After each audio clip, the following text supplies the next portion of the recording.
Hello and welcome to Spectre Approved, the video games podcast where two friends play a game where we do a lot of quests and we even get to meet Superman's parents.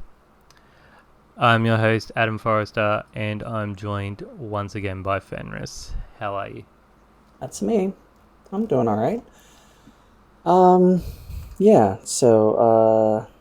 The game of the week is Dragon Age Origins. Um, had a time with it. Definitely had a time with it. I think before I get into the nitty gritty of the development and stuff, this game, like, we've both got a lot of experience with this game. Um, like this game was part of the reason when way back when, and I'm like, oh yeah, look, I do want to get back into podcasting. What's a game that I know a lot about that I can just talk about? Because I was doing it by myself back then. And that first game that I decided to cover was Dragon Age Origins. And I've since talked about it on guest spots for other podcasts and stuff like that. But I think this, as time moves on with these type of games, particularly the way that we both played it, I don't know. I'm just gonna echo with what we talked about in the Patreon straight up and say this game just needs a full from the ground remake. Um, Hard because I agree. love it at its core, but neither of us had the best time with it this time. Um, No. yeah. Uh, my main I didn't even finish the game, and I wish I could have because I've never not finished this game. Um, but playing this on the computer in 2026, 2025, I just kept running into issues and freezing and crashing, and I downloaded the patch fixes and the memory leak fixes and the 4 GB patches and everything. I did all the things, and it was still giving me so much trouble, Yep. to the point where instead of playing it on Steam, I turned around and I bought it on uh, GOG, thinking that maybe playing it through GOG would work, and that didn't work. So I don't know. I'm sad. Yeah, and we're not alone though, because I talked to Matt Storm, who is the host of Reignite, which is another Bioware podcast on the scene, and he said that he and his co-host Frankie, they both had massive dramas when they covered Dragon Age Origins back in 2021, um, and they still had problems with the PC version back then. Yeah. But what is it, for those that don't know? Dragon Age Origins was developed by BioWare's Edmonton studio as a return to the company's roots in deep, classic CRPG design. After the success of Baldur's Gate, Neverwinter Nights, and Mass Effect, BioWare wanted to build an original fantasy RPG world free from licensed settings, creating its own universe, Thedas, inspired by medieval history and folklore. David Gators, who was BioWare's lead writer at the time, seeded much of the scene's lore and world building during Origins development. The first demo work began November 2002, but full-scale production didn't kick in roughly until 3 years later. The game was revealed at E3 2004 and revealed with the subtitle Origins in 2008. The team was over 180 developers with custom tools and an in-house engine, and the orchestral soundtrack, recorded with a 44-piece orchestra and choir and engineered to sound like 88 pieces, was composed by Enon Zur, with vocals by Aubrey Ashburn and audio direction by Simon Pressey. Other key development staff: lead writer David Gator, composer Ian Anzua, and also the team of 180 developers who participated across design, art, programming, and production. The game was released worldwide November 2009 for PC, Xbox 360, and PlayStation 3. Upon launch, it quickly became a top seller on digital platforms such as Steam, where both the digital deluxe and standard editions ranked high in the charts. BioWare supported the game post-release with multiple pieces of DLC and a major expansion, Dragon Age Origins Awakening, which launched in March 2010.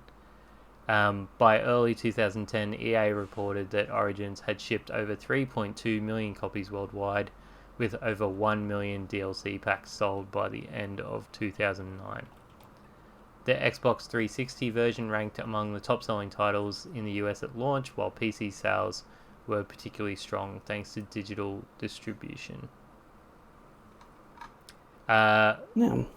Original critical reception, Metacritic, the PC version came at 91, PlayStation 3 at 87, and Xbox 360 86 out of 100. Critics praised the game's writing, world building, character depth, and consequence systems, and strategic combat. Many outlets gave it Game of the Year or Best RPG awards for 2009, including winning the role-playing massively multiplayer Game of the Year from DICE, multiple genre awards from IGN, PC Gamer, and Giant Bomb, and inclusion in the book of 1001 video games to play before you must die. Or you must play before you die, sorry. Before you must die, Jesus. And it is definitely a title that everyone should experience before they die. 100%. Or before they must die. So what's your history with the game, Fenris? I don't think I got the game on launch. But I was walking through GameStop and I saw a red dragon on a white background and I was like, dragon! So I bought it. And then I played it. And then about a year and a half later, I finally stopped. So, yeah. This was back in the 360 era. Yep. I fell into such a hole with this game, with, you know, the different origins that you could pick and the story and the combat. It's just all the different choices that you could do. Like, I hadn't played anything like this since Fable. Yep. And I loved Fable as a youngin'. And to play this game, and just because there's so many things that you can do, and with the different things that you can do, like there's still different like, I don't remember what they're called, but subclasses that I haven't played. Like when you choose a mage route, you can do what is it, arcane. What is it? I can't remember the spell Arcane sword, Warrior? basically. Yep. That's it. I still haven't done that because there's something specific that you have to do that I still haven't done. But yeah, no, but that's it. Like after jumping on PC, like Dragon Age Origins was the first game that I bought on Steam. It is a timeless classic, and I love it with every fiber of my being. Wonderful.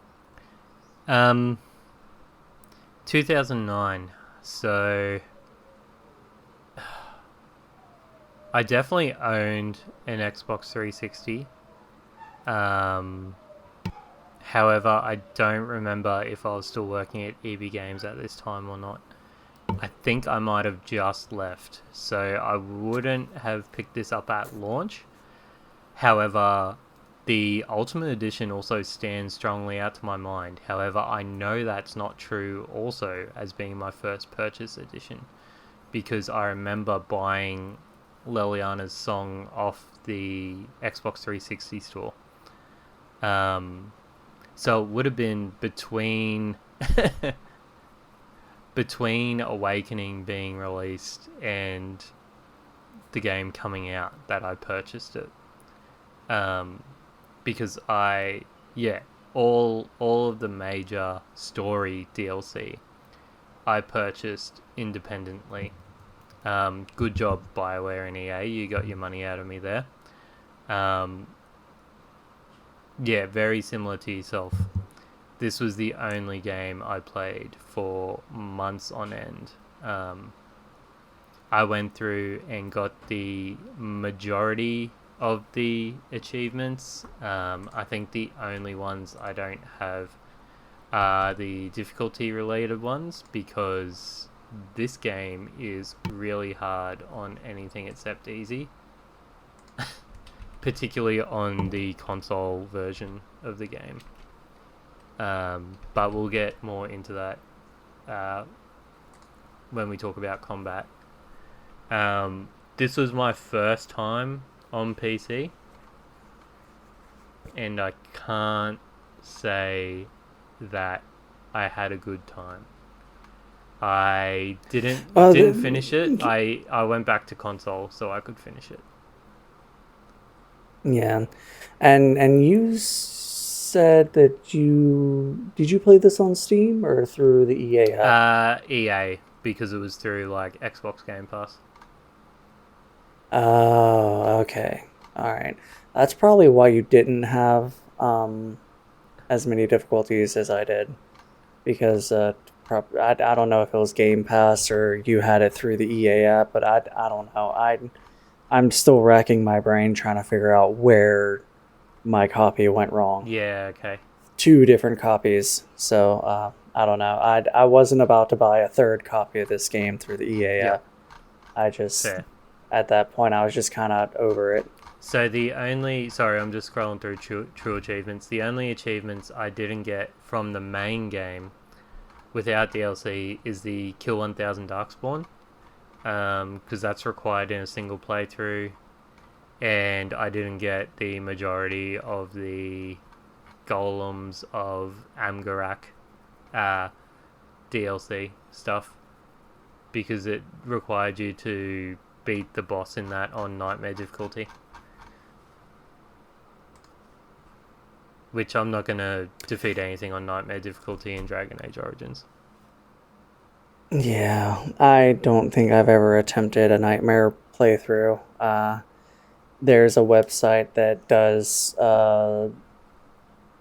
like a build website where it kind of walks you through what to do for making a build in this game, and some of them are rated like great for Nightmare difficulty, and I can't be bothered to struggle bust my way through it.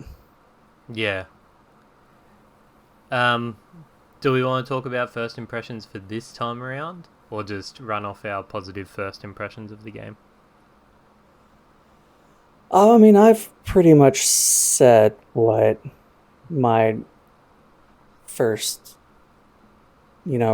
time reaction this go around was, and I kind of already done it for, my first initial reaction as well. Yeah. I mean, long story short, my initial reaction when I first picked up this game was it was the best thing that had ever happened. And this last time was, oh, holy God, we need a reboot. Yep. I might briefly talk about my first impression this time, because it was my first go on PC.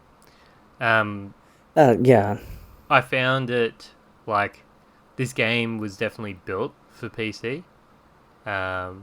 I think it was ported over to the consoles, even though it had a worldwide release by a different company. But yeah, because I noticed the combat wise was a lot different. Even the viewpoint is a lot different. It's a lot more top down playing than the console, which is like third person over the shoulder. So Yeah. that was my big one. And I used tactics, like tactical mode, a lot more during a PC playthrough as well. And then I just fell back into old habits when I went over to the Series X. But Yeah. in the first hour was like really, really different for me this time around. Because I played a similar Origin, but a different character to what I did in my, in quotes, canon playthrough. And I had some some different times. Sorry, that one that we talked about is just coming into my mind right now when I said I did something different to what I normally do. Um, and then, finished it up. The good thing about this is I was able to port my save over to the Series X because I played it through Xbox PC. That was Nice. super helpful, and that was good.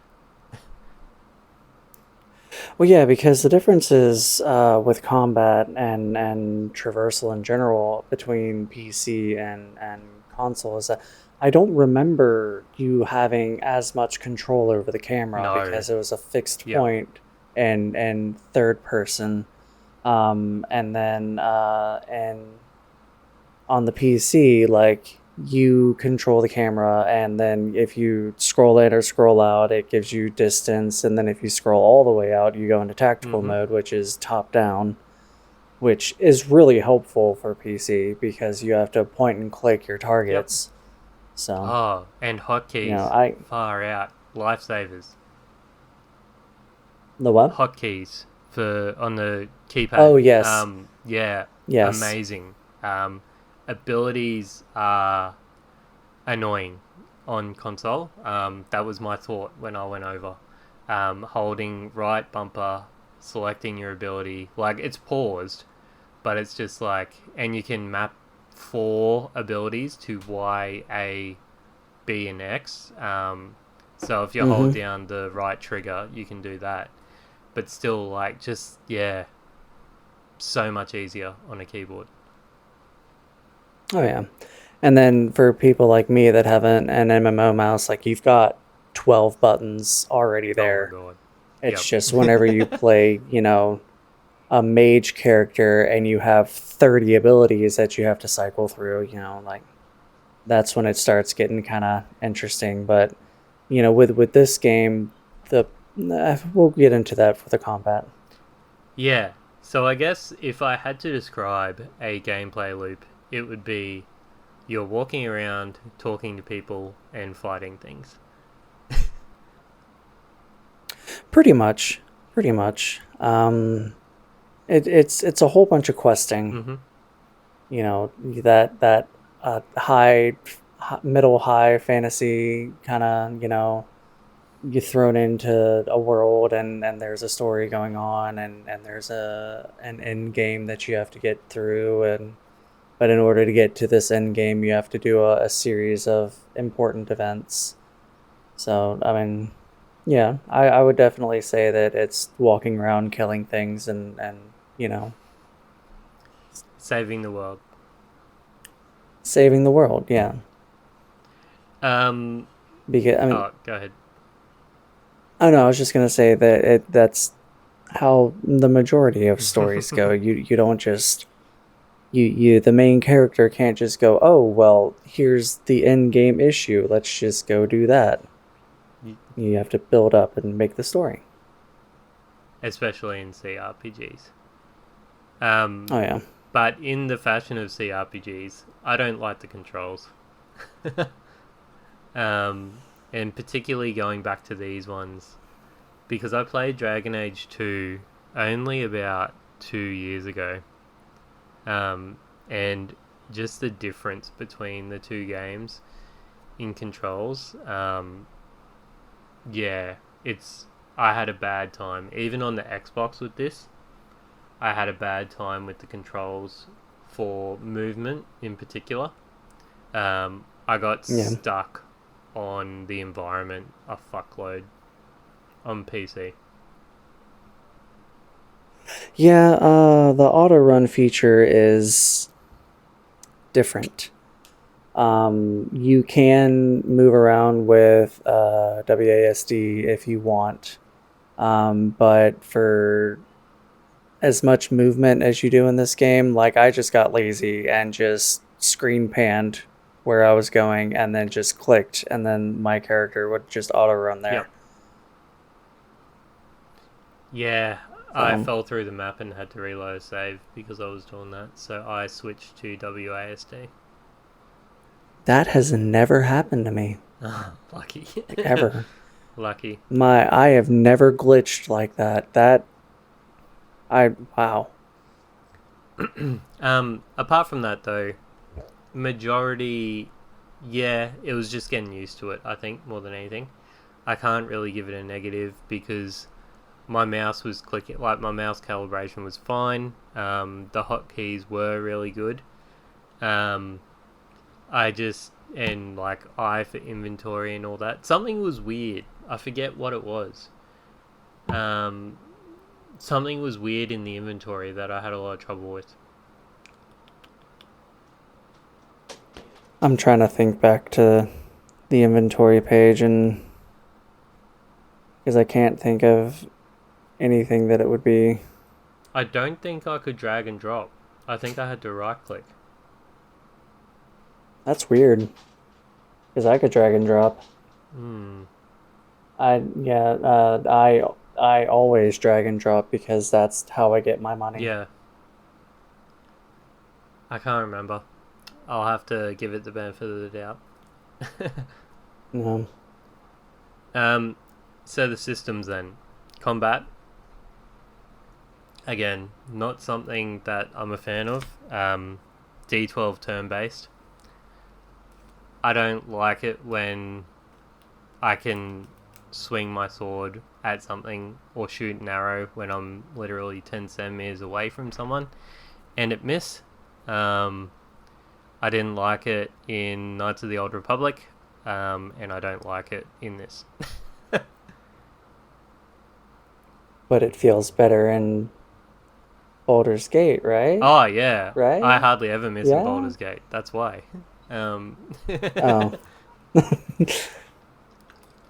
Yeah, no, I can agree with you on that, because my very first behind the scene dice roll combat game was Knights of the Old Republic, and I feel like that game is more punishing with its dice rolls than Dragon Age was, or at least if you know, I don't know, maybe it's just I've become accustomed to knowing what to do exactly when and where in Dragon Age, that like Yeah, I'm already equipped with really good armor and all that stuff, so missing and all that stuff doesn't really seem as harmful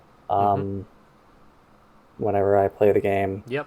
But as far as, you know, I,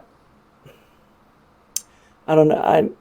I don't really have any issues with the combat unless I'm playing a rogue, Mm. because rogue is very, I don't know. Maybe it's because my party compositions have never been very good Mm. for playing as a rogue, so it's like I'm not getting all of the benefits.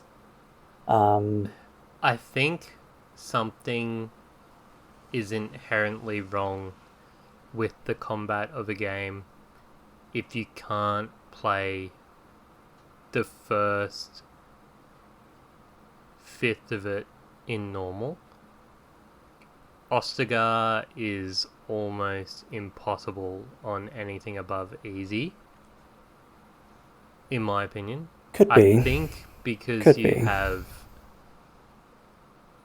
the temporary party members. That's probably Yeah, and you can't really do anything with them. yeah. Because I tried to go more immersive with my combat this time because I played a rogue, which is pretty on par for me. But I tried to use like the traps and the poison and all the other aspects of Rogue that I've never really used, as opposed to just running in with dual daggers and slashing stuff. I specced out more into that sort of thing, and it was very Yeah, interesting. see, yeah, I was about to say how is traps and poisons, because like I've used poisons because all you do is click a button and they're, affixed to your weapons, but like I've never crafted a single trap. Uh, yeah, look, it's definitely one of the aspects of the game that is for people that really want to like deep dive. Um, wasn't for me, but I am glad that I experienced it. And there's nothing wrong with it. It's perfectly serviceable if that's the build that you want to do. Okay. Yeah, I mean, because like I know in later Dragon Age games, the traps and stuff they get a bit more simplified. yeah, I feel like as far as combat goes, I feel like this game was definitely it had the most steepest learning curve. yep. I was constantly pausing in and out of tactics mode, um, which doesn't make for a smooth gameplay experience. But again, we're not playing an action RPG; we're playing a CRPG. Yeah, and I mm, I feel like combat would be a lot better for me if I paused, but I never did, Yep. because I definitely played this game as an action RPG. Okay. Um. Because I always forget that you can pause mid combat. Yep. Yep. I utilize that quite a bit. Uh, Yeah. Exploration. Like this was a 2009 game on a new engine. Um, they reused assets. Particularly the only kind of like frustrating bit in terms of exploration was like when you'd have those random encounters on the world map when you're traveling, Yeah. and it'd just be like a reused. I saw the same bloody field like 10 times, like across the game. Yeah. And I mean, for stuff like that, it's fine. In Dragon Age, it's a lot worse in Dragon Age 2. Oh, yeah. But I mean, I have to give that one the benefit of the doubt because that one is a more linear game and set in one area, whereas in this game you're traveling A- yeah, across across, the country. yeah, across a country. So Yeah, maybe they just had. There was only one architect in. I've forgotten the name of where Dragon Age 2 set. Yeah, Kirkland. No, Kirkwall. Kirkwall. Kirkwall. Yeah. Yeah, there was probably just one architect. Um, so that's all Yeah. they had. Uh, Crafting was pretty, like, basic, I think. It's a very Yeah, simple, yeah, it's a very simple crafting thing. For like potions, you need elf root and glass bottles, and then you can make potions depending on uh, whether or not you buffed your herbalist skill. You could make anywhere from basic potions to really really good yep, potions. It's there's some thought to go into it, because like do you want to craft stuff like that, and with each line of crafting comes a set of skills that you can buy into, like for herbalists for healing potions, and then you have I forget what the other ones were called, but like you can make traps and poisons, and I think that was it. yeah. And then The rogue tree yeah, mainly centered around traps, poisons, stealth, and lockpicking. Yeah. So, Um, and then uh, I was just going to talk about the dragon gear in Denerim. Like you go and collect dragon scales, and he makes you some dragon armor or a dragon sword for dragon bone. yeah, Yeah, which is something you should always do because of two different bosses in this yeah, game. So, yeah. I didn't really engage with crafting outside of my traps. Because I've played the game so many times, I know where all the legendary weapon and gear are, so I just go do that yeah. and use that as my loadout. Yeah, so I always, there's not a glitch, but it's, I forget what it's called, but there's a way that you can make a buku amount of freaking gold, um, quite early on. And I always do that and get myself like 500 gold just to start the game off while I'm in Ostagar. Yep. That way I'm set for, um, buying whatever I need, such as, the best bow in the game. Yep. Uh, but because if you play this game the way it was meant to be played, you will struggle when it comes down to gold and resources Yeah. and stuff like that, because like there are weapons that cost like 495 gold or something like that. Like it's insane, and you have to run around and not spend anything in order to get these weapons. Yeah. And it's very difficult to do Considering. without Oh, sorry. You finish I it. don't know, I was just gonna say, like, I mean, you could craft a bunch of the high potions or the best potions that you can craft and sell them. Like that would help, Yep. but it's not something that everybody wants to do. Yeah. And I just wanted to reiterate, I guess, for listeners that haven't played the game, when we talk about gold, gold is the highest form of money that you get. You start off with bronze and then move up to silver, and Yeah, then gold is your final. Yeah.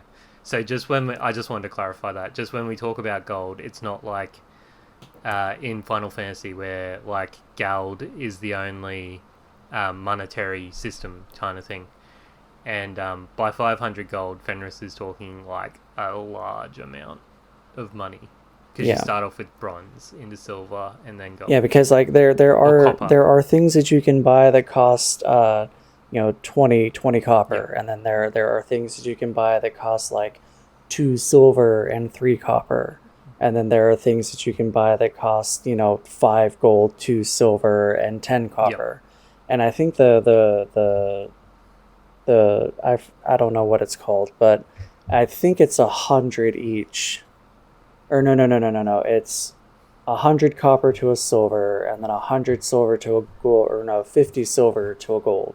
Okay, I I forget think the that, yeah, conversion, so I'll defer to you there. yeah. Which is, I'm in the middle of writing a book, so I was looking at like different conversions in different worlds that actually used multiple pieces of uh, money. Yep. So, and I remember, yeah, I'm pretty sure it's 100 copper to a silver, and then 50 silver to a gold. Yep. Um, But for standout systems, I really want to touch on the morality and the companion approval system. Because at least in the base game, when the game first came out, it was quite revolutionary. Because Mass yes, Effect, KOTOR, you've got the do good guy things, do bad guy things. Where hmm Dragon Age is very much different to that, where certain thing you do have like your D&D aligned characters, I would say, throughout, but different things you do and different party members you have in your party at different times will lead to different outcomes. So it's not just doing good guy stuff and doing bad guy stuff will get you the best or worst outcome kind of thing. each companion has their own thoughts and beliefs. So, for example, one character you recruit is quite pious and follows the god of the world called the Maker. And if you make comments that are derogatory towards that, you'll lose approval with that character. And I just think for the time, that was like fantastic and really, really well thought out. Yeah, and they really trivialized it with Feast Day. Yeah, Because, like, I always use Feast Day just so it's another system that I don't have to worry about because it's not that I don't want to, it's just why would I play the game any other way when I could just give them a gift and plus 50 approval later? Yep. Like, it really makes the game easier to play. yeah, But, and then, because the Feast Day Gifts is the DLC content that they gave out, and it gave you a string of gifts that you could give your companions, and they either gave plus 50 approval or minus 50 approval. And the thing about it is that you didn't know what to give who because it doesn't tell you. okay. It's something that you have to figure out for your own on your own. I've never used Feast Day, so No? no, I do it the old-fashioned way. Wow. Yep. I think because it was paid DLC, and I'm like, oh, why would I care about that when I can just grind it in game? But now, obviously, because I'm old, yeah, and it came it came bundled with the complete edition. So Yeah. Yeah, because the complete edition has Golems of Amgarak, Leliana Song, Witch Hunt.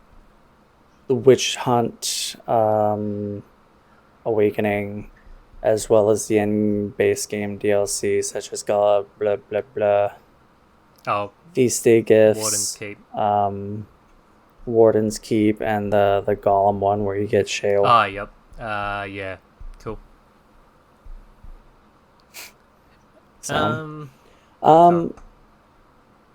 yeah, no, that's about it for standout systems on that. I just want to go back to gifts quickly, just to say that I really enjoyed the gifts that were like character specific, like because you could give almost any gift to anyone, it'd just affect the approval or disapproval that you get from it. Yeah. But there were ones that were character specific, and I think locked you from giving someone else's character gift to them. So like Sten's sword, the Antivan or the Antivan leveled boots for Zevran. I forget what the other ones were, to be honest. I think there was a shield for Alistair. Or the... Yeah, there's a shield for Alistair. There's... if you come across... There's a certain flower that I can't remember the name of, but you first come across it in Redcliffe. You can give that to Leliana, and that was a flower that her mother used to give her. Yeah, something Grace. Maiden's Grace? Andraste's Grace. Yeah. It's like there's several brews and beers and stuff that you could give.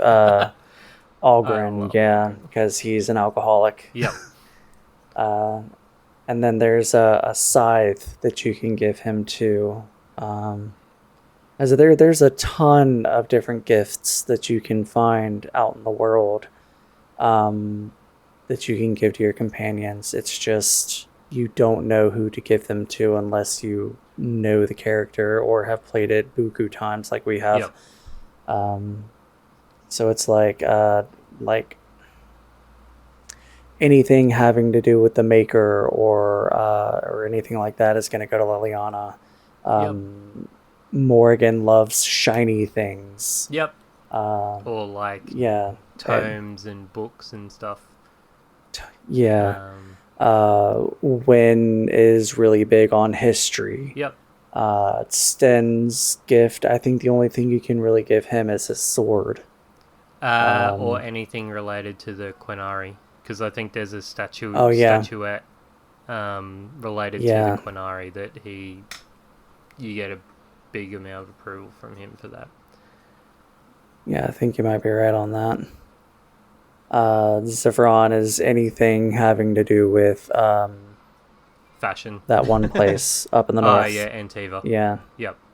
Antiva. Yeah. So, because like the gifts, they give descriptions on what the gift is, but and the characters don't really have anything in their descriptions that go, oh well, these person likes shiny things. It's you just kind of have to talk to them and figure out what they like. Yep. Yeah, and that kind of So leads into my last standout system, which was the conversation um, options. Because we're still in the era of old school RPGs where it's an actual sentence written out on the screen, and you get to select, I think, from about 6 options. And you have like your yeah, investigate to delve further down. Um, I just really enjoyed, like, you had your persuade, you had your intimidate, but you also had like underneath or within that, you could just straight up lie about stuff, like whether you were a good guy or a mm-hmm. bad guy. Um, it really gave you openness to do that. Because if you weren't high enough in persuade or intimidate, you didn't have those options. Um, and I guess the creativity in some of those conversation options as well. Yep. Like one example that comes to mind is when you uh, how do I put this? Whenever you talk to the priestess character in the first village that you go to interact with another character if you want them in your party, Yep. um, you can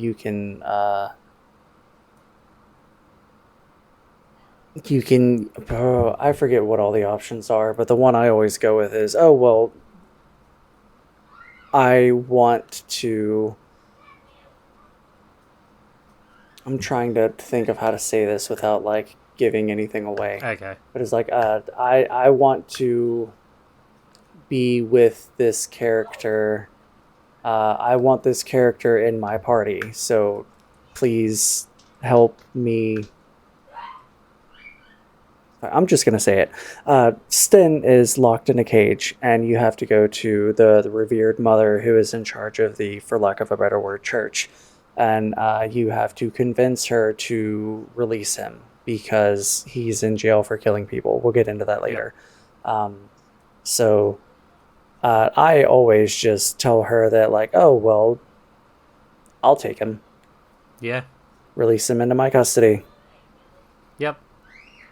Good. Yeah. Um, yeah, I also use, and I think we'll probably cover up to um, that town anyway. I've forgotten it where it is. We'll cover at least up to Uh, Denerim, I think, in the non-spoiler section, because I think it's relevant to the major plot of the game. Um, Lothering, that's it. Yeah. Lothering. That's it. Yeah. Um, yeah, we'll probably cover up to there anyway, because that's kind of like the end of the prologue. Um, Technically, I guess your origin story is technically your prologue, but whatever. Um, Yeah. Now I've forgotten what I was saying. Oh yeah, you can go. Oh yeah, I'll just leave Sten in there, and something happens to Lothering, and you lose Sten forever. You're unable to go Mm-hmm. back there. Um, So the consequences are like really stand out, I guess, in this game. I don't think too much of the overall, like the main level end consequences. I feel like they are just the arbitrary, I'm taking the good option, or no, I'm taking the bad option. So I'm Yeah. not a big fan of like that. But I think the little ones that you make throughout um, are definitely good standards. They're definitely more RP choices and how you want to play your character. Because, not everybody wants to be the goody two shoes. Some people want to be assholes to people, Mm. or if you're talking to someone in a dialogue and they say something that someone doesn't really agree with, you can bite back. They give you options, which I think is what you're getting at. Yeah, I'll also be the flip side on myself though for this and say it's not good game design when all being an asshole gives you is less content. Um, so Mass Effect is a big one for this. Um, if you're an asshole and just like kill your companions or they die in various parts, it just means in later games that they aren't there. Um, and you just miss out on content. I don't like it when being the bad guy means you just get less content. Yeah, I get that. Yeah. Bugs. Oh man, Oh, I've already said my piece on yeah. this. Um, play the game on console is my my advice. Yeah, because in this day and age, there's so much things that you have to do to get this game to run. Yep. Like, you have to do a memory leak fix download. You have to download a 4 gigabit patch.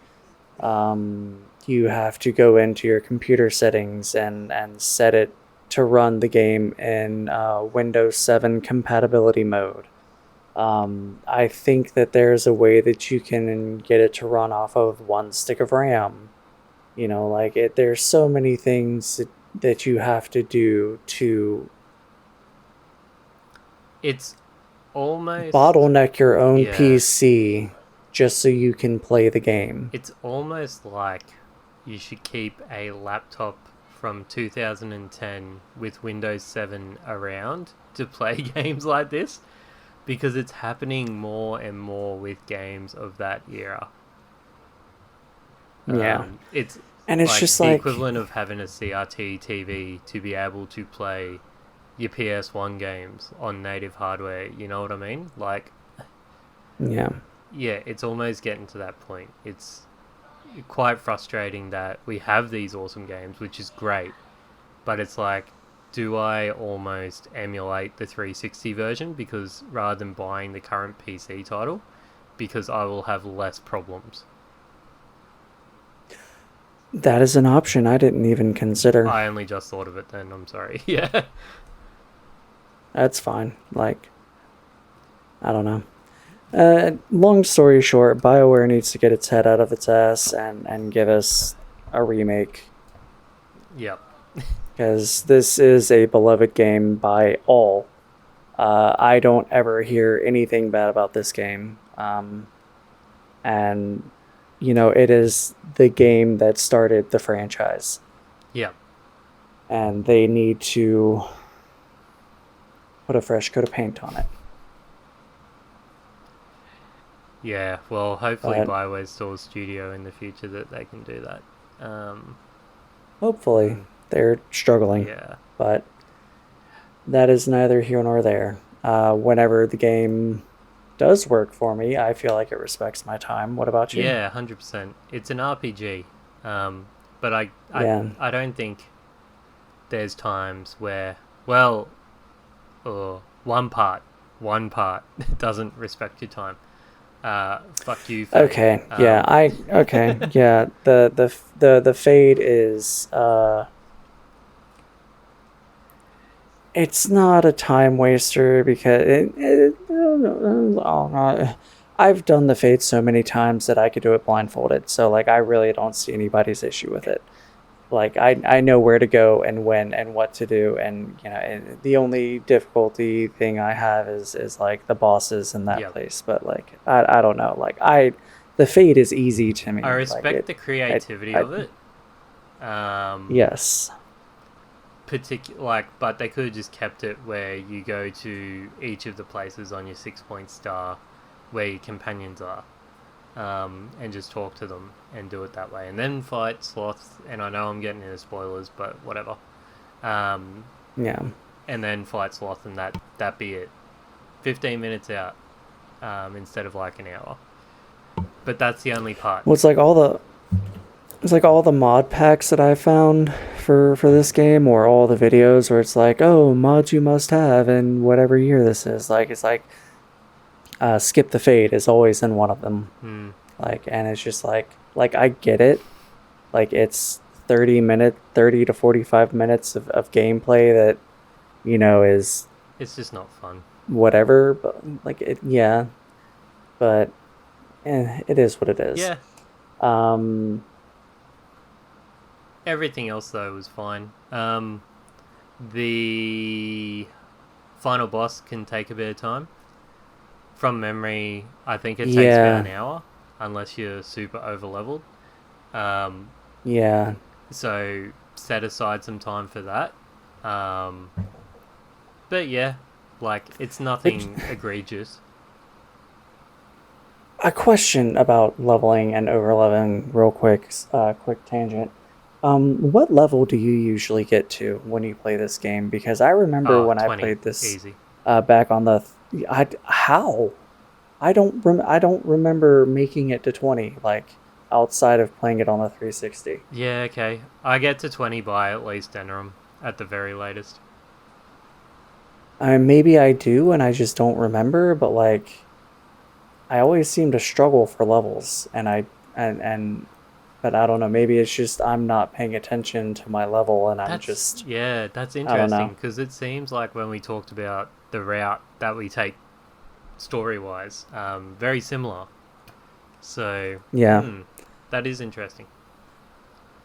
like I said, it could just also be that I do hit 20. I just never realize it because I'm not looking at the number of my level, and I'm just leveling Do up. you buy So the EXP and the skill point stuff from the camp? uh what are those? Like the skill Yeah. books? Um, I did this last time, and I think I tried to, Okay. but I don't know. The last time I played this game was like 3 or 4 years ago. Yeah, I invest a lot of money into those as well, so that might help. It probably does, but Yeah. like I don't know. um, yeah, the accessibility is actually quite good, um, particularly for the PC, with the keybind mapping, the subtitles. Um, the autosave system is horrible though. Do manual saves whenever you can. Yeah, I learned very quickly with my constant crashes. Yep. Do a manual save after each and every encounter, Yeah. before each and every conversation, because you never know what was gonna, or I never knew what was gonna happen. So, like there were times where I would play the game and it just I had to go back like 45 minutes because I didn't save. And it was very frustrating. Yep. Um, yeah. Let's talk about music. I feel like the soundtrack of this game always hits. Yeah. Uh, the battle theme, I think it's called Dark Spawn in the Wilds, is a very iconic battle theme. Um, the title song, Liliana's song, it's Yeah. the only word that really comes to mind is ethereal Yep. with the female Yeah. vocals. Aubrey Ashburn has an amazing voice. Um, Yes. but they're the Uh, only two that really stand out to me, to be honest. yeah. Um, there are a couple that I have saved on a playlist. I think one of them is called just Dragon Age Origins. Let me look it up real quick. I know I've got Liliana's Song. I know I've got Dragon Age Origins. Um, I've got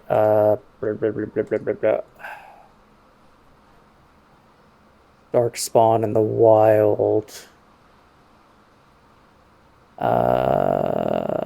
And then I've got one called I Am the One, high fantasy version. I don't know what that is. Okay. So, Yeah, but I admit I'm coming in a little unprepared because I normally listen to the OST prior to recording. Um, yeah. but those two, yeah, definitely stand out. Also, the one in the Proving Grounds. I think I can say that without being too Yeah. many spoilers. Yeah, that music's really Yeah. good in there. Um, sound effects though, amazing. They give you all the guidance that you need to. There's this beautiful, powerful sound when you level up. That's Mm-hmm. really good. Helps get me out of a lot of jams because you also re-heal your health when you level up.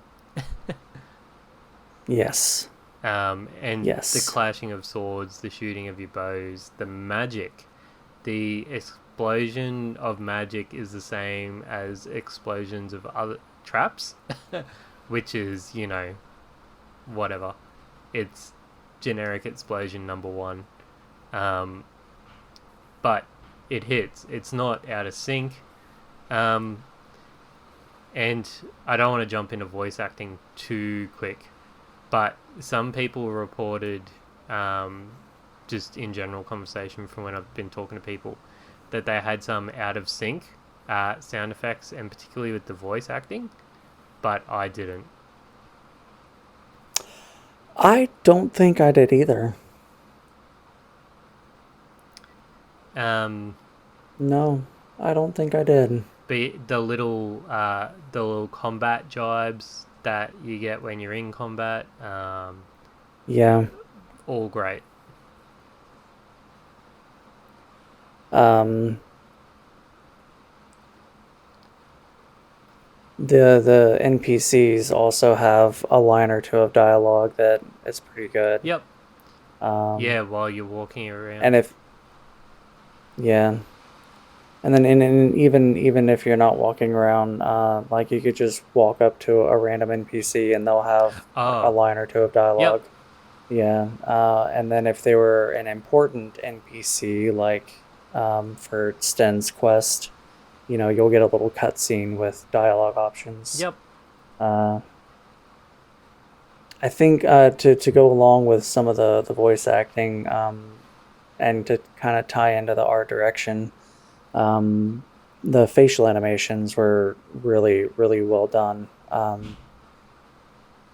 I really enjoyed how people's faces on NPCs kind of matched whatever they were feeling Al- by what they were saying. Alistair's facials are hilarious.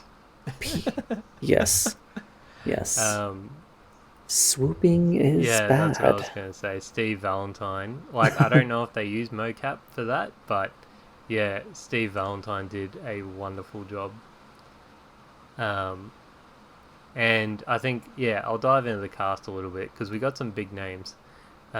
Steve Valentine voices Alistair. Peter Mm-hmm. Renade voices Duncan, who I hadn't really heard of, but he's Green Lantern in some of the DC animated stuff. You got Kate Mulgrew, who voices Flemeth. Amazing job. Tim Curry is Al An Howe. iconic voice. Yep. Oh, Curry is Arl Yeah. Howe, isn't he? Yes. Yeah. Corinne Kemper as Liliana. Simon Templeman as Logain. That name might be familiar. He voices Kane in the Legacy of Kane series. Yep. And, of course, Claudia Black as Morrigan. Everyone should know her. Steve Blum as Ogren, who I didn't actually pick. I didn't realise that was Steve Blum. Mark Hildreth as Sten, Susan Boyd as Wynne, and John Curry as Zevran. Yep. And like a bunch of additional voices from famous people like Gideon Emery, Fred Tassatore, Greg Ellis, Mark Meir. Wait, did you say why does Gideon Emery sound so familiar? He voices. Oh yes. Oh, that's why. He Beats in is Final Fantasy. sexy voice guy. Oh, okay. He is the voice of Fenris. Oh, right. He's Deucalion in Teen Wolf. He also voices Pirate Man from Final Fantasy 12. 12. I can't remember the guy's name, but yeah. There we go. It's cool. I did not know he was in this. Or maybe I did, and I just... I don't know. It'd be He's got a very... NPC. All the ones that I just read out would all be NPCs. Yeah. Because they're all just under additional voices. Oh, Brian Bloom as well. Yeah. Yeah, all the big names they probably just got him to do.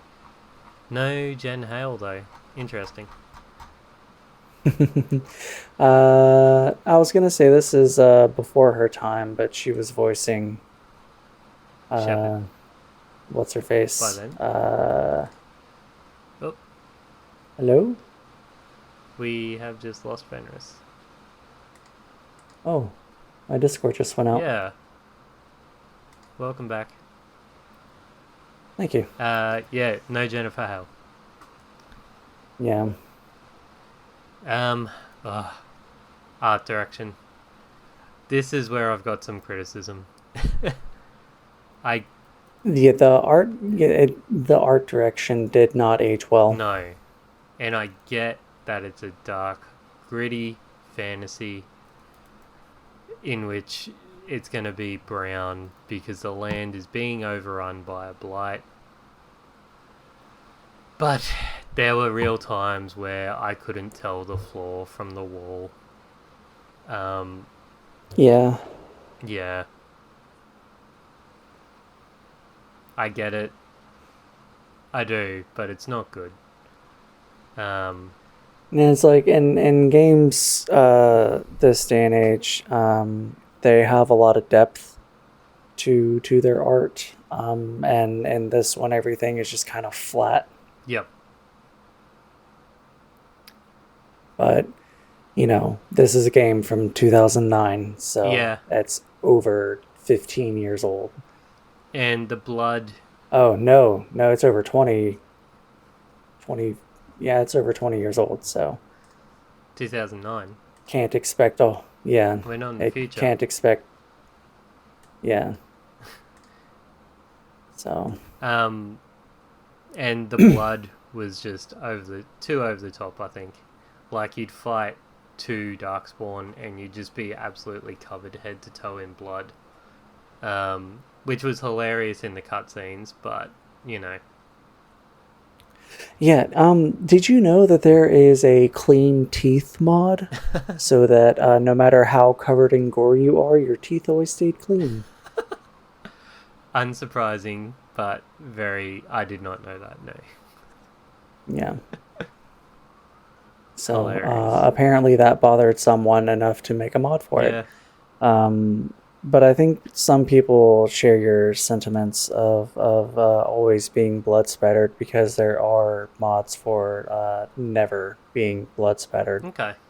So, yeah. If only you could just get the game to work. Ah, Or maybe it's just me. I don't know. no. But yeah, no. I think we've talked enough about the performance. Play it on PC Yeah, or emulate the 360 version if you have to use a PC. That's yeah. my only advice. So let's go through the story up until Lothering then. Yeah. So, the beauty of this game, and it ties in well with its title, is that you get to choose from a number of origins. Um, That would be 6. You've got Human Noble, City Elf, Dalish Elf, Mage, Dwarf Commoner, and Dwarf Noble. yeah. I don't think we need to go through all of them. Do you just want No. to go through what you But, did for this playthrough or your canon playthrough, whichever uh, one you want? yeah, I usually do a Human Noble, but this time I went. What did I do? Elf. I didn't. An elf. Whenever you choose an elf and you choose mage as your class, you have to do the mage Mm-hmm. origin. Dwarves cannot be mages for story reasons. Yep. But basically, whenever you're a mage, you start off in the local mage tower, and it's time for your harrowing, which is, I guess, your full ascension into magehood. Um, and you go into the fade, and you beat a demon, and then you get your staff and your robes and all that Mm-hmm. stuff. While you come out of your harrowing, your I'm going to say it because this dude's a fucking dick. You're accosted by Jowan. Mm-hmm. Um, Jowan is your best friend, and he starts whining and complaining that he hasn't gone through his harrowing yet, even though he's been here longer than you. And you can tell him to shut the fuck up, or you can, console him and tell him, "Oh well, you're just not ready yet." Blah blah blah blah. Um, Anyway, he tells you that the first enchanter is looking for you, so you go find the first enchanter, and he introduces you to Duncan. And I don't think they knew how to do this because, like, it's fucking random. It's like, oh, hey, by the way, like, I called you here to introduce you to this character to, further the plot later on. Mm. Because there really is no real reason for you to meet Duncan in the origin story. It's just a weird turn of events. Yep. But anyway, you meet him. You talk to him about the dark spawn and the Grey Wardens, and then you walk him back to his room. And then outside of his room, you're accosted by Jowan again. He's like, "I have to talk to you. Like, come here now." So you go and have a conversation with him. Come to find out, he's in a secret relationship with an acolyte. I forget what they're called, but he's in a secret relationship with this one chick, and they're making plans to leave the tower because they're fed up with it and they're so in love and they need your help. So through a series of quests, you do some things and gather some items, and you break into the phylactery Mm-hmm. room to destroy Jowan's phylactery because that's the only way that he can escape. So the Templars can't track him Yep. down They because track mages through their blood blood. magic. Yeah.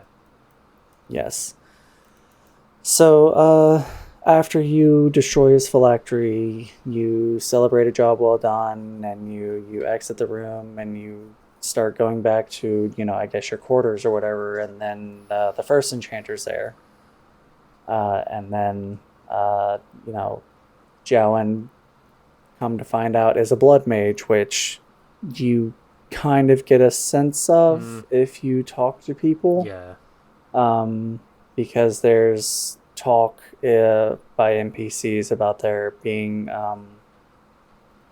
a supposed blood mage that they're being watched, and if you can put two and two together, you can kind of figure out it's Jowen. But yeah, Jowen does blood magic and hurts his girlfriend and escapes the tower. She didn't know that he was a blood mage, and the I forget what the Templar dude is called, but or what his rank is. Knight Commander. But he's like, no, not Knight Command. Is it? Maybe no. I don't think it's Knight Commander. I could be wrong though. Yeah. But he's like, oh well, we should just kill this girl for conspiring with a blood mage, and you can talk him down. Yep. And then he's mad at you because you're, connected to Jowen, and the first enchanter comes to, your rescue because, you're under his tutelage. And then Duncan shows up and is like, well, I could take him off your hands and he could become a Grey Warden. And so you leave. And that's it. Yep. Conscripted to the... Oh, I should note, whenever Jowen tells you about his plan to destroy his phylactery, you can go to Irving and let him in on it, and then Irving will be like, okay, we'll just go through with it. Oh. Okay. Yeah. Yeah, because in my one... He'll tell you to go through with it. In my one mage playthrough, I just helped Jowen because I was a good boy. Yeah, I mean, you can... And that's why the RP choices in this game are so important, because, you can play the role of best friend. It's like, yeah, absolutely, you're my best friend, I'll help you. And then in other playthroughs, like what I did, is you can be like, I don't like this, you're I'm gonna tattle so hard on you. But the principal tells you to, because that's essentially what Irving is. We're basically back in Hogwarts. Yeah, Irving, there's so much to dig into with the lore. The first enchanter is the highest mage that one can become, and they are usually leaders of mage towers. He's Dumbledore. Basically, yes. But he tells you to follow along with it because, he goes to get the knight enchanter or whatever, the first knight. Yep. Or whatever, I don't know. Knight enchanter's right. Yeah. So, because he goes and that's why he tells you to follow along with the plan, because really can't have that. And something else to note that I forgot about until just now is that if you don't go through your harrowing and they find out that you're not really susceptible to becoming a mage, then you get turned into a soulless, lifeless husk. Oh shit! Called Tranquils. Yeah, far out. Yeah, I didn't know that. Yeah, so if you mess up, because that's what Jowen's very scared of, because he hasn't gone through his harrowing yet, and if you're not selected for your harrowing, then they'll make you tranquil. Yeah.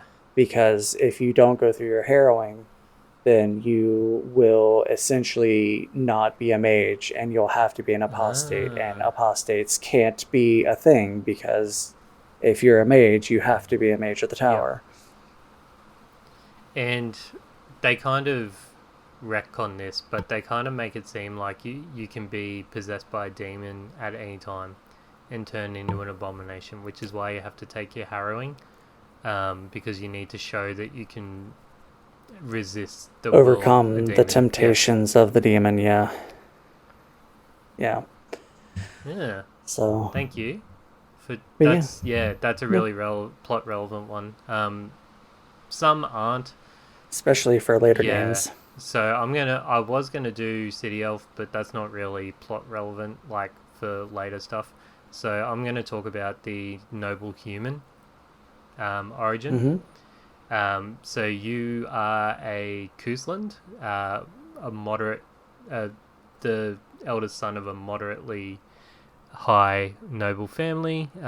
You live with your mum, dad, little brother, and dog, living your life, and then someone from the court comes to visit you, Al Howe, and the Howe family is basically trying to usurp your family's position, because they're working politically with the wider plot.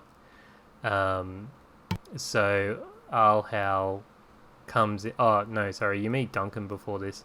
Duncan's meeting your dad on some sort of matter. I think to It. I think across the board, anytime you see Duncan, he's recruiting yeah. for the Grey Yeah. Wardens, and I think that's why. Yeah. So, meeting him as a mage is not random. It's because he's recruiting for, Yep. like, you're not. Yeah, he's just recruiting for the Grey Wardens because a blight is Yeah, coming. I don't think you are specifically targeted though, like in the human noble. I think he's after some soldiers or whatever, like that work for your He's dad's after estate. your. He, yeah, he's after your older brother who Oh, is that's off right. somewhere. That's right. Yep. Yeah. Yes, you are the younger Kuzlin. That's right. Yes. You are the. Yeah, you are the younger, but not the youngest. Yeah. Because he is after your brother, but your brother is away Yep. currently That's somewhere right. doing I think something. he's with King Yeah. Kaelin, isn't he, or something? No, no, don't ignore that. That's wrong. Yeah, Yeah. he's off doing something else. Um, and then yeah, so you meet Duncan recruiting for the Grey Wardens, and then you meet Arlhow, who just seems shifty. Um, let's be honest, he's quite rude to you and your mum.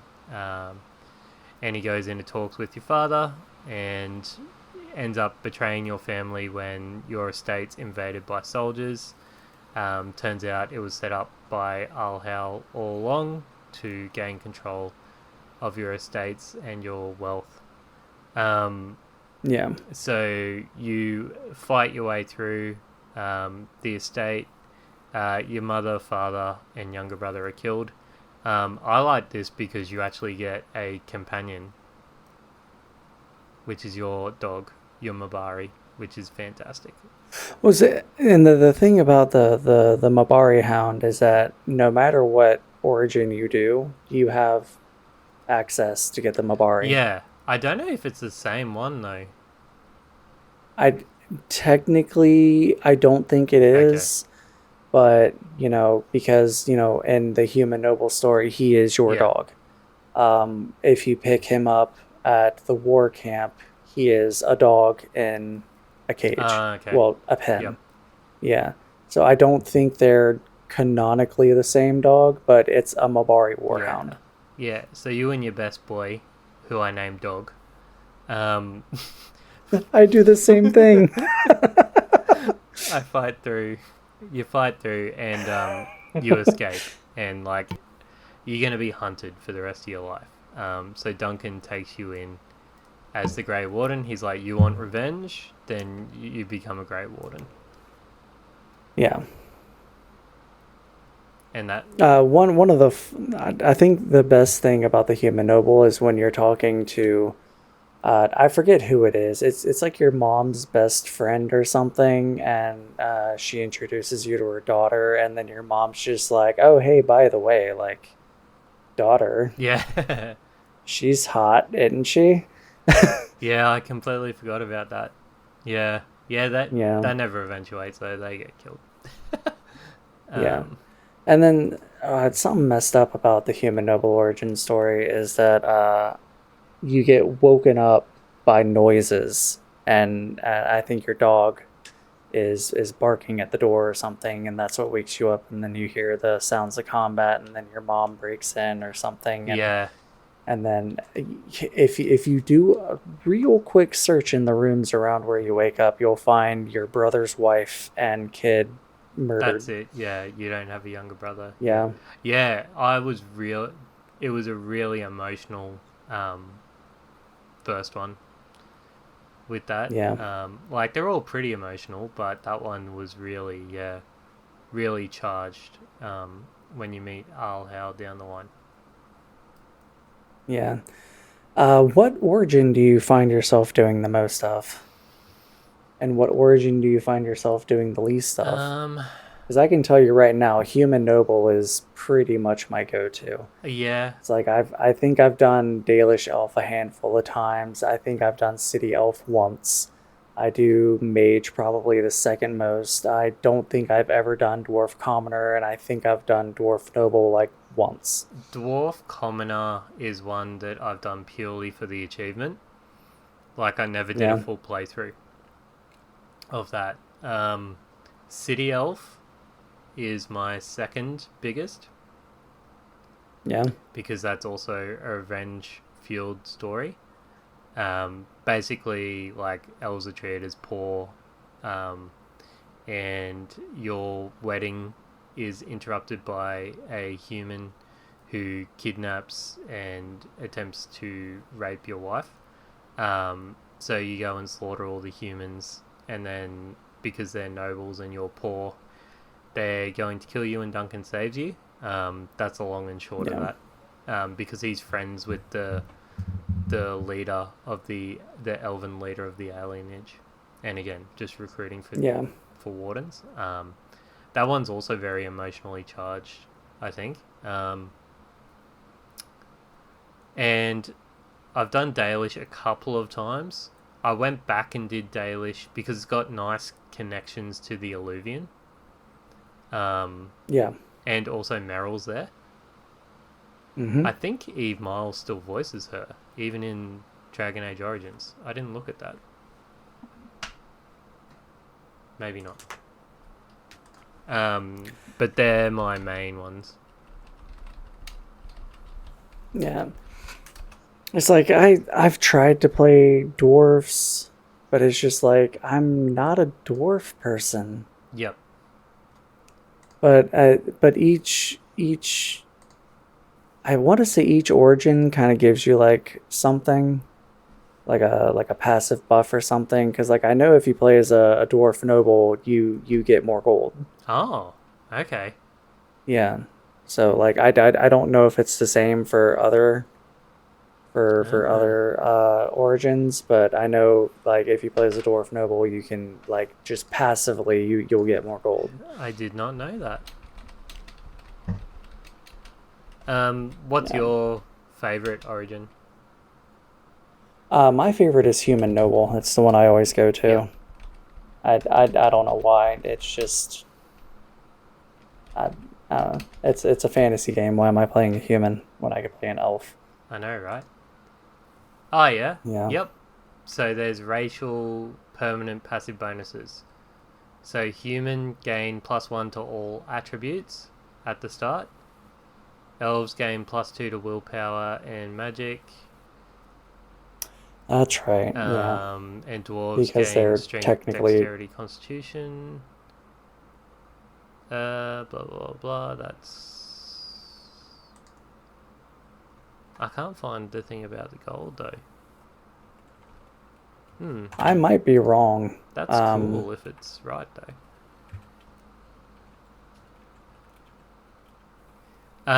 But from there, dependent or independent of what origin you choose, you go with Duncan to a fortress called Ostagar because they've noticed that there are more darkspawn, which are basically orcs, that have come out of the ground, and it's bad times because it's written that if darkspawn come around, there will most likely be an archdemon, which is a big dragon that controls them, which will lead to a blight, which will lead to the orcs like swarming the world and taking it over, essentially. Yeah. So the king of Ferelden King Kalen is there on the front lines to fight the Darkspawn as well. So you go to the Fortress of Ostagar to help with preparations and meet some other Grey Warden candidates.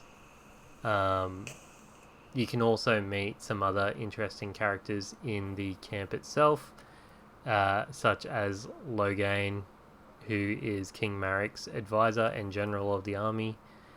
And you can also meet Wynne, who's the leading the mage contingent that's helping there. Yeah. What's the interaction like with Wynne if you're a mage? Do you remember?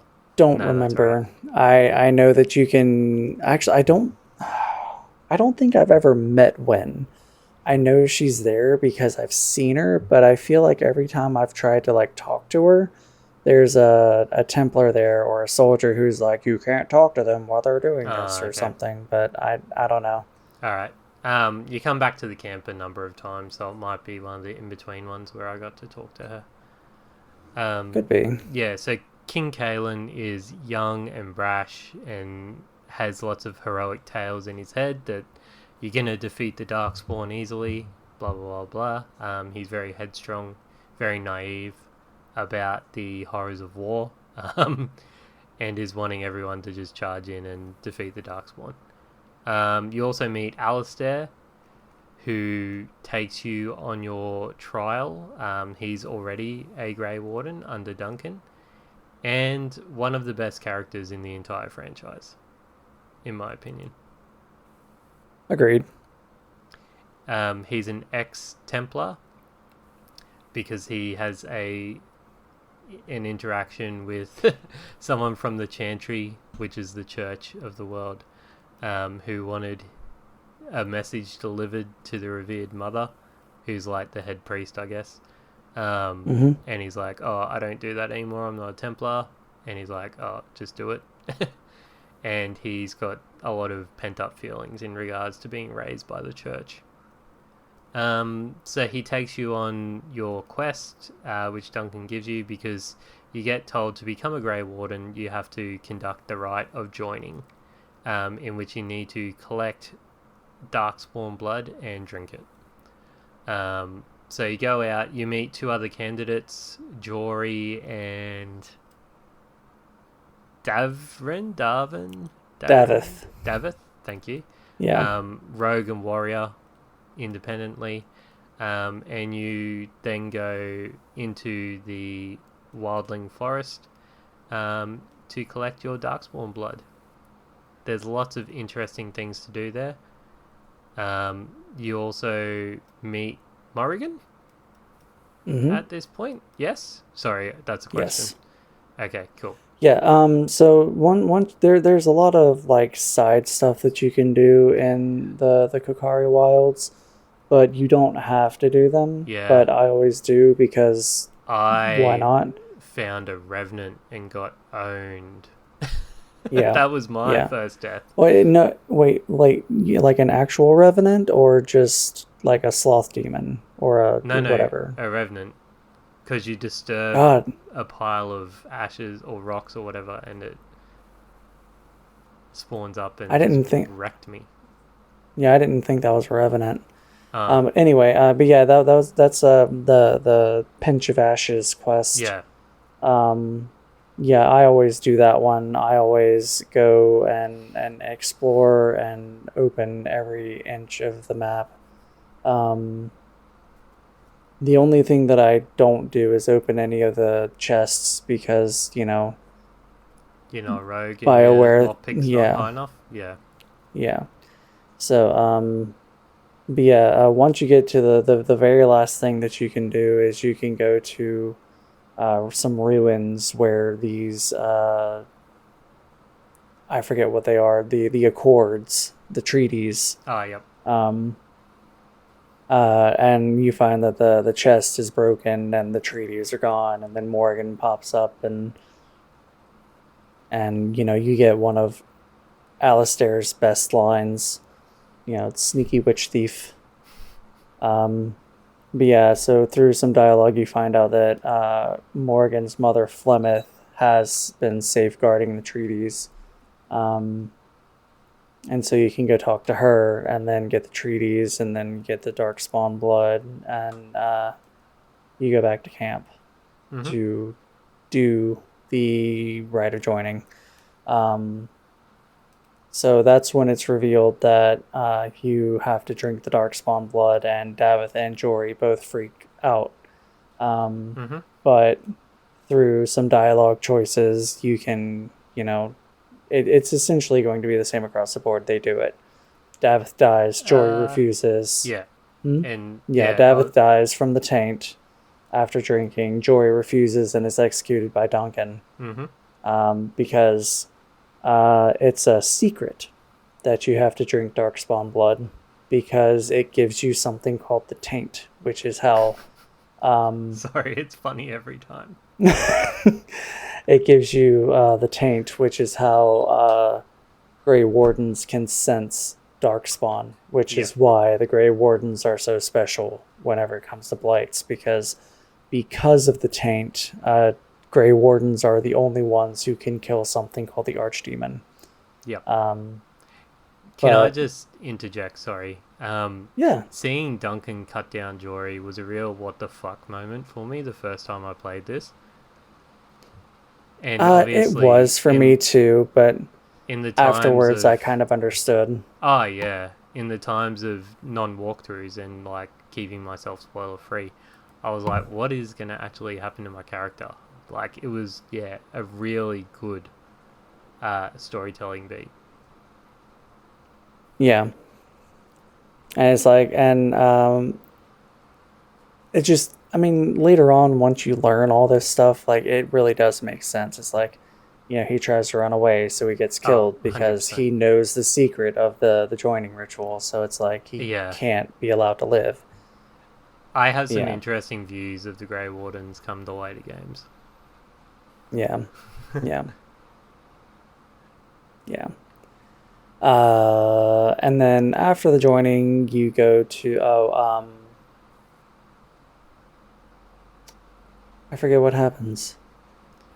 The camp's Because my attacked. notes, my notes go from the camp and the joining straight to the battle. Yeah, that's my Because understanding as well. something happens, the dark spawn advance or something. I don't know. Regardless, the you and the warden, or you and Alistair, are sent to light a beacon Mm-hmm. at the Tower of Ishal, and the beacon is supposed to signal Logain's army to attack, who is sitting off in the wings for like a flanking maneuver or something. And then so you meet up with two knights at the this place, and Mm-hmm. they're more temporary party members. And you fight your way through the grounds into the tower, and then through the tower up to the top, and then you fight an ogre, and you kill Hmm. it, and then you light the signal.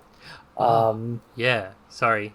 I just had a thought that we didn't talk yeah. about in combat. There are finishing moves that are random, Yes. but I I actually had an thought about this awesome as I was one. saying it. Yeah, maybe it's a maybe it flags no matter what then. What? Because I did an awesome finishing move on the ogre because Was I it was a you? rogue. Yeah, well, I was the rogue, Okay, so okay. I So I climbed think up its it's back whoever. and did like a No, jumping what did you? spin. Yeah, Yeah. yeah. Um, See, every time I do it, I only remember like my mage playthroughs, so I don't Mm. remember any of them. So I just thought it was hardwired that Alistair does it because he's the one that always does the killing move for the ogre. But Ah. he does a forward hand attack and then a backhand attack, and then he jumps up and stabs it like right in the chest, and then it's dead. Yeah. Yeah.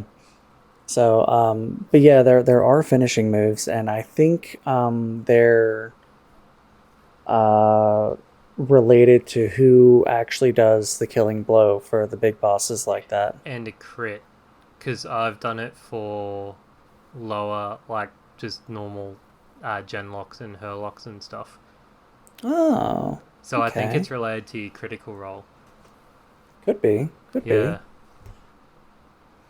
But yeah, after the signal is lit, it cuts to Logain and he calls for a retreat and he's questioned by his second in command, I guess. Yeah. And he's just like, shut the fuck up and do it. Yep. So because Logain's army didn't help out, the main army is overswarmed and Keen Kalen and Duncan are both killed. Mm-hmm. The tower is overrun, and the warden and Alistair fall unconscious. So then you wake up days later in Flemeth's hut, and Alistair is the only other survivor. Yeah. Sorry, I've got something I don't like about the cutscene where Kalen and Duncan die. With how smushed Kalen would be from that ogre, there's no way you'd be able to pick up his armor to be wearable later on. Oh yeah, that's another DLC. Yeah. Return to Ostagar. Yep. Yeah. So, but yeah, I agree, but It's story. I guess Yeah. yeah. So, when you wake up, Morgan is like, "Oh, hey, yeah, like you survived. My mother rescued you." And then she's like, "The other one has been unconsolable ever since he woke up." And you're like, "Who, Alistair?" And yeah, he's, for a very good reason, he is being the whiniest bitch ever. Yeah. Yeah, Duncan was very much a father figure to him. Yeah. So, so through more dialogue, the warden, who is you, decides to use the treaties to raise an army. And then Flemeth urges you to continue the fight and also sends Morgan with you. Which is Which- hilarious. It is hilarious, and it's my favorite line of dialogue in this entire game, because she's like, "Morgan, we'll go with you," and Morgan's like, "Oh no, I'm so sad to see you." Wait, what?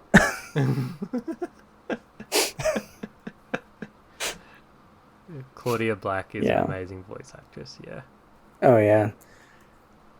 And it's like another line of dialogue you don't even get from the game that I really like is from the trailer, and it's like, "Ooh, lovely." I forget what she says, but she's like, "Now we can starve or freeze to death while digging for the bones of a madwoman." But anyway, so I don't know why, but it's decided that you're going to Lothering to resupply. I think it's just the closest town. Yeah, it probably is just the closest town. So when you get to Logain, it cuts to Denerim, and you find out that Logain is doing something with very, very good parallels to today's politics and America. So Logain is blaming the wardens for Ostagar, saying that it's their fault. He outlaws the Grey Wardens. He declares himself regent because his daughter is the queen. Yep. So much of the nobility oppose him, and that's the start of the brewing of a civil war. Mm-hmm. So did you want to stop there or we probably finish will. Lothering? No, we'll stop there for now. Yeah. Okay. Yeah. Really good setting. Yeah. Yeah. And that really, it's like 2 hours worth of gameplay. Oh, at least, yeah. The origins Yeah. themselves take about an hour. Yeah. So, but I mean, and then through all this and just from what we've said, like I feel like all the characters are very well written, and everything that they say, and it's just they're really involved and really fleshed out, and they really add, to any emotional goings on and stuff like that. And there's, like I said, the funny bits. uh I just I love the characters in this world. Yeah, there's no bad party members in my opinion. I know Ogren No. cops a lot of flack, but nah, he's good. So Well, good that Ogren's he just even made it to the expansion pack. yeah, yeah. um I mean, just in what we've already said about the premise, I mean, there's obviously an emotional storytelling deal going on. Yep. There's a ton of memorable lines. I mean, just because I love them so much, my party usually has to have Morrigan and Alistair, because there is a love-hate relationship between the two of them, and the party banter that you get between the two of them is just mwah, chef's kiss. Like, 100%. yeah. Um, and I feel like the story carries the gameplay very well, Yep. because from Lothering, you can go to one of, let's see, 1, 2, 3, 4, 5, 6, no, 5, Mm. yeah, 5 places, um, to be concluded in the 6th place. Yep. And you can do those in whatever order you want. They're Yep. really there's a canon order, obviously, but you can pretty much do them in whatever order you want. And the enemies scale to your level. Yes, the so it enemies does scale to your level, give you the freedom to do whatever you want. which is really nice. Yeah.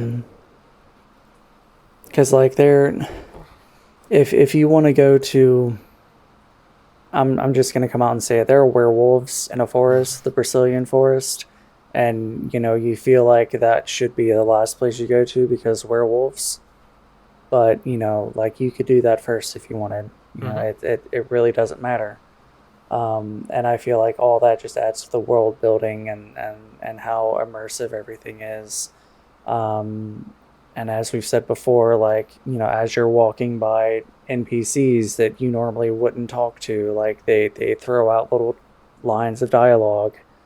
It's a very lived in place, and it's not, you can tell that BioWare really put a lot into the story. And just, there are 4 or 5, no, I think it's a trilogy. There are books that you can buy that follow Grey Wardens and what they go through. Yeah. And it's like an actual story about surviving the taint and fighting in the deep roads, and it's, the lore of Thedas is just amazing. Yep. I might, because I read Stolen Throne recently,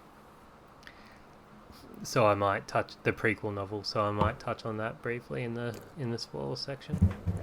Yeah. Well, see, I bought one of the books, but I thought it was the first one, but I think it was the second one. So I stopped reading it. Yeah.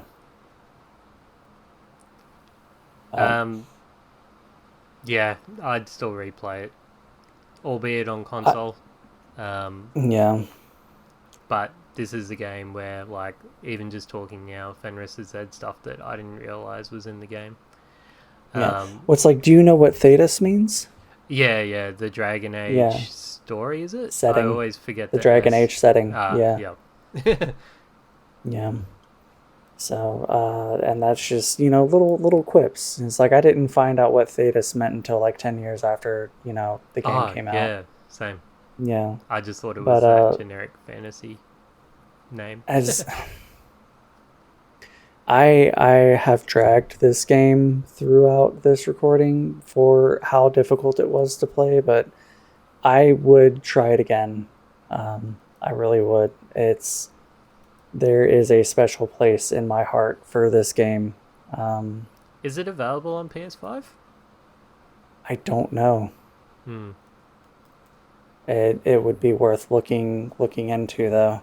Yeah. Um, uh, there are the reason that there is so much replayability is you have 6 origin stories. You can play different role playing options, whether you want to be an asshole or be nice or aloof or whatever. Like, each one gives different responses. Yep. There are multiple endings. um there's what, 3 different endings. Main. Yeah, with little side spins off each one. Yeah. Hundreds of And side quests. Yeah. yeah, and there's more than enough content. Oh yeah. um Yep. yeah. I was actually burnt out come Awakening. I've only done one playthrough of Awakening to this day because I played through a Warden and then Awakening, and then it just burnt me out. Like, it's so much. Yeah, well, the reason I didn't play this game, uh because I used to play this game at least once a year, and then, as I Yeah, mentioned me too. before, the last time I played this game was like 4 or 5 years ago. And the reason that I haven't played it since is because the last time I played this game, I went on a full out BioWare binge. And I played through all 3 Mass Effects and all 3 Dragon Age games, Yeah, like back to back. far So, out, man. Yep. yeah, I was BioWared out. But some personal takeaways, like, outside of trying to get the game to run, um, I can't really compare it to any other games, outside of, like Mass Effect, because they are somewhat similar as far as like gameplay and story wise and all that stuff. But um, I mean, a moment that will stick with me in this game is, I don't even know. There's so many to choose from. Yeah. I guess my biggest one was the resolution for the human noble character. Which one? With Alhau and how that Oh, kind of, oh yeah, yeah. yeah, yeah. One thing I do want to touch on real quick is that you never find your brother. Like, he's Mm, mentioned in the Human Noble story, but that's it. yeah. Like, you can find out that he's not where you thought he was, but it just becomes kind of like an open-ended question, because, like, I don't know. I feel like there should have been more there if you were a Human Noble, but whatever. Sorry, I'm just reading the wiki. Yeah. Um,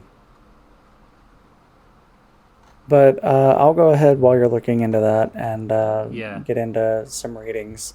Yeah, I feel like if you haven't played this game, I would give it a strong recommendation.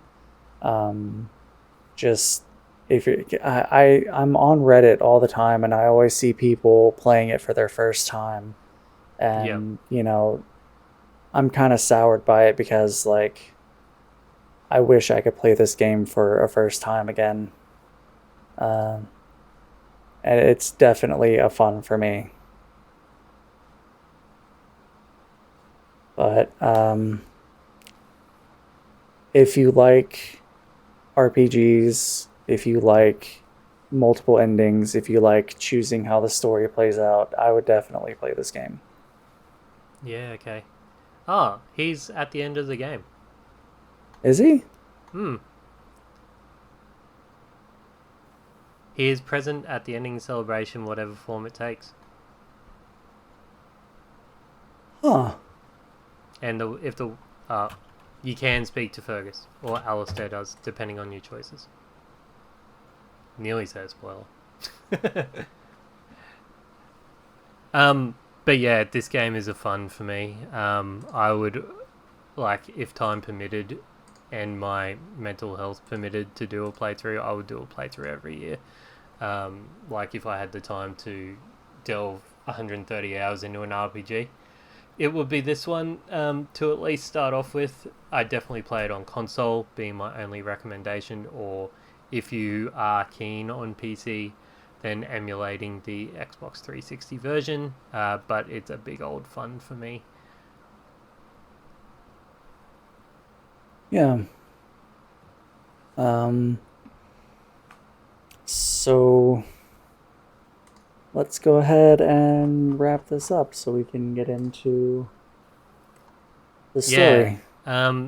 So thank you everyone for listening. I didn't get any listener correspondence, which was really surprising. We might have to have a talk offline about what we want to do to try and get some more, because yeah, as much as I love Infinite Backlog, I might be posting it up at the wrong time, or their algorithm might not be my friend, because yeah, we haven't got a listener correspondence for this episode when I really thought we would. However, if you would like to support the show, and please do, head on over to patreon.com/Spectre approved, where for as little as $3.50 US or $5 Australian per month, you can have some extra content, earlier episodes there. There are a couple of projects that I'm working on currently. I am going to do a video playthrough of the entire Call of Duty Black Ops series by myself, so Fenris doesn't have to. I'm also doing a community-led playthrough of the game Date Everything, where I post up in groups of 10 the dateable companions in that game, and you guys choose who I love, who I'm just friends with, or who I hate from that. So the first 10 companions are up at the moment on Patreon. I had to put in a Google form because Patreon doesn't let me do multiple polls. So if you're interested in participating in that, head on over there. Also, if you can head on over to our Discord, which is bit.ly/TSMP Discord, all caps. That's where all the shows in the Steam Machine podcast network live, and there's a bunch of great people there as well. And speaking of Discord, that is led by our fearless leader, Dalton Suter. If you like our intro and outro music, you can head over to his Bandcamp, which is nowthenightmare.bandcamp.com, where you can buy some of his music. If you don't want to do that, you can go over to YouTube, where he is usually just Dalton Suter, and listen to his covers and guitar music, and he's a very musically inclined person, and he's really good at what he does, so go check him a follow. I'm Fenris. You can find me, Fenris Wolfsbane, everywhere. It's my online moniker. That's Discord, Steam, Epic, EA, GOG, Final Fantasy XIV on Gilgamesh. If you want to follow me on Infinite Backlog, I am BD Jensen90. So come say hi. And I am under Adam Spectre approved on basically everything: Discord, Blue Sky, Instagram, and X. Unfortunately, I'm still over there. I'm still under Revive Pod for Infinite Backlog, but that's where I post about the games that are coming up for the show. I've also got a list basically it goes up to about June, July, I think, with our list of upcoming games for the show. But at least the next 5. So next time we'll have Serious Sam, The First Encounter, which we will hopefully have Dalton guesting on for that. Then we've got Baldur's Gate 2 and Baldur's Gate 3 Part 1 in one episode. And depending how long the series takes for that, we'll finish out the remainder of Baldur's Gate 3 Then we've got The Legend of Dragoon and Stranger of Paradise Final Fantasy Origins. So we've got an RPG heavy couple of months. Yep. Yep. But that's good. I'm actually really looking forward to Legend of Dragoon. It's another one of my favorite games. I still wasn't able to get Severed Chains going, so I'll be playing the original PS1 version. All right. You're not going to miss much. Okay. Like I said, the only thing that you're going to be missing out on is some quality of life features, but They're the best features. yes, they are. Okay. So please stick around for after the spoiler wall music break. And if you are leaving us, just go play Dragon Age Origins and then come back and listen to the spoilers. Looking forward to seeing you on the other side.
Welcome back on the other side of the spoiler wall for Dragon Age Origins.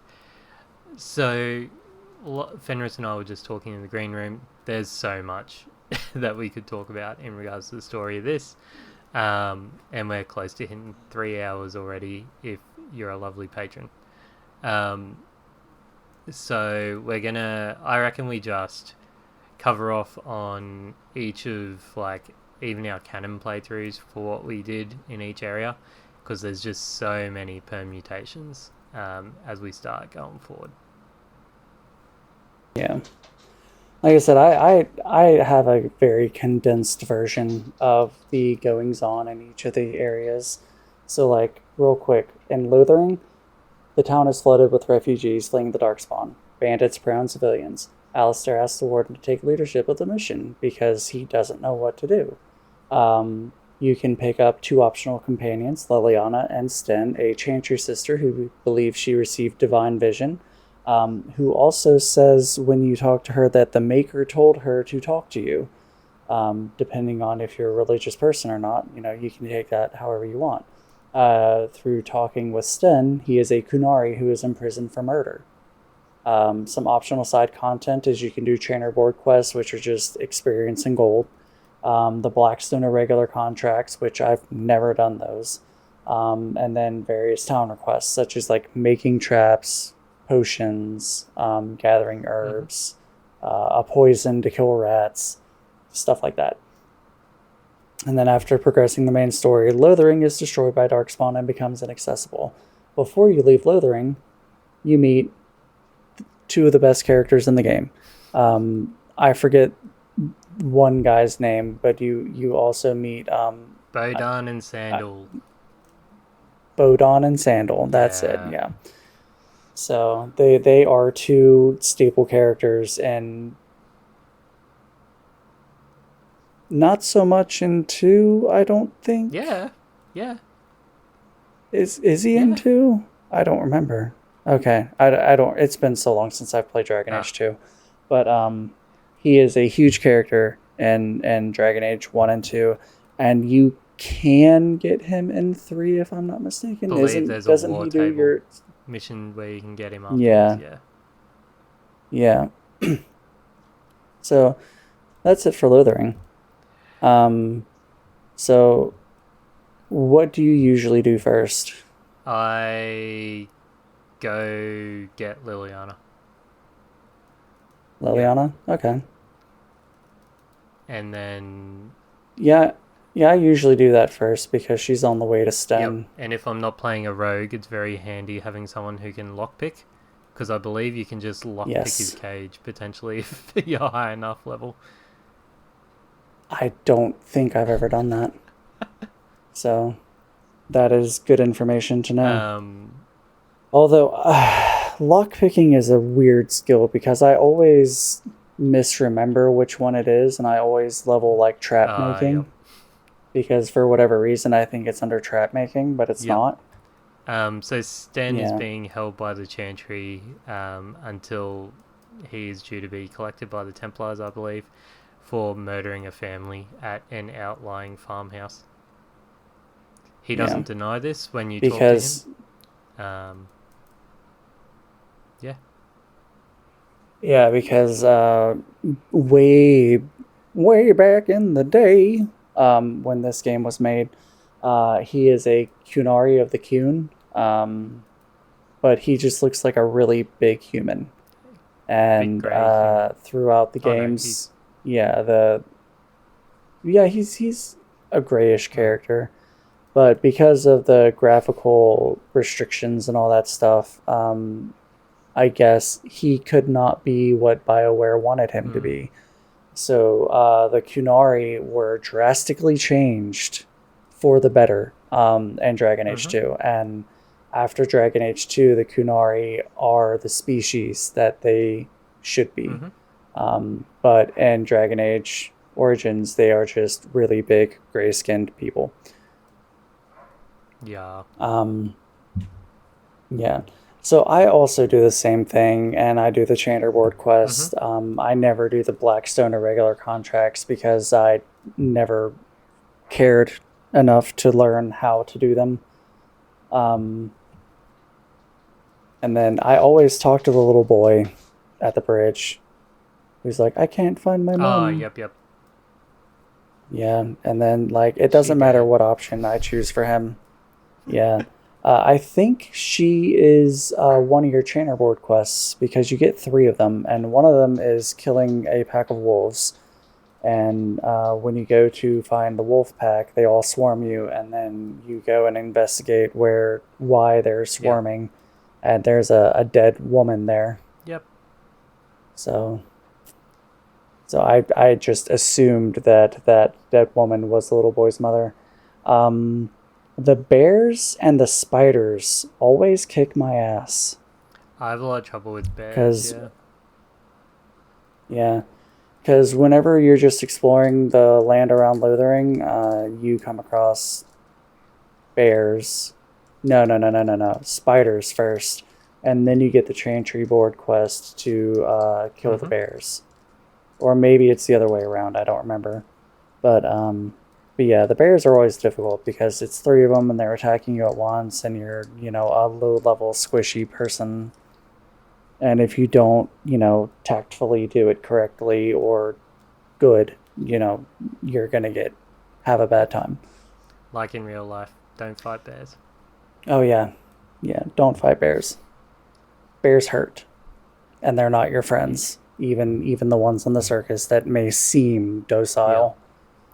And so then you go to leave Lothering, and there's people charging a toll for the refugees to flee the town. and you can handle that in a variety of ways.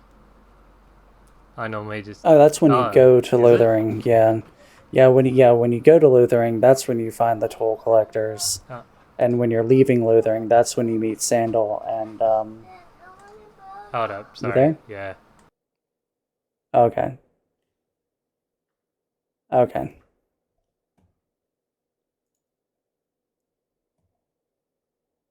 okay.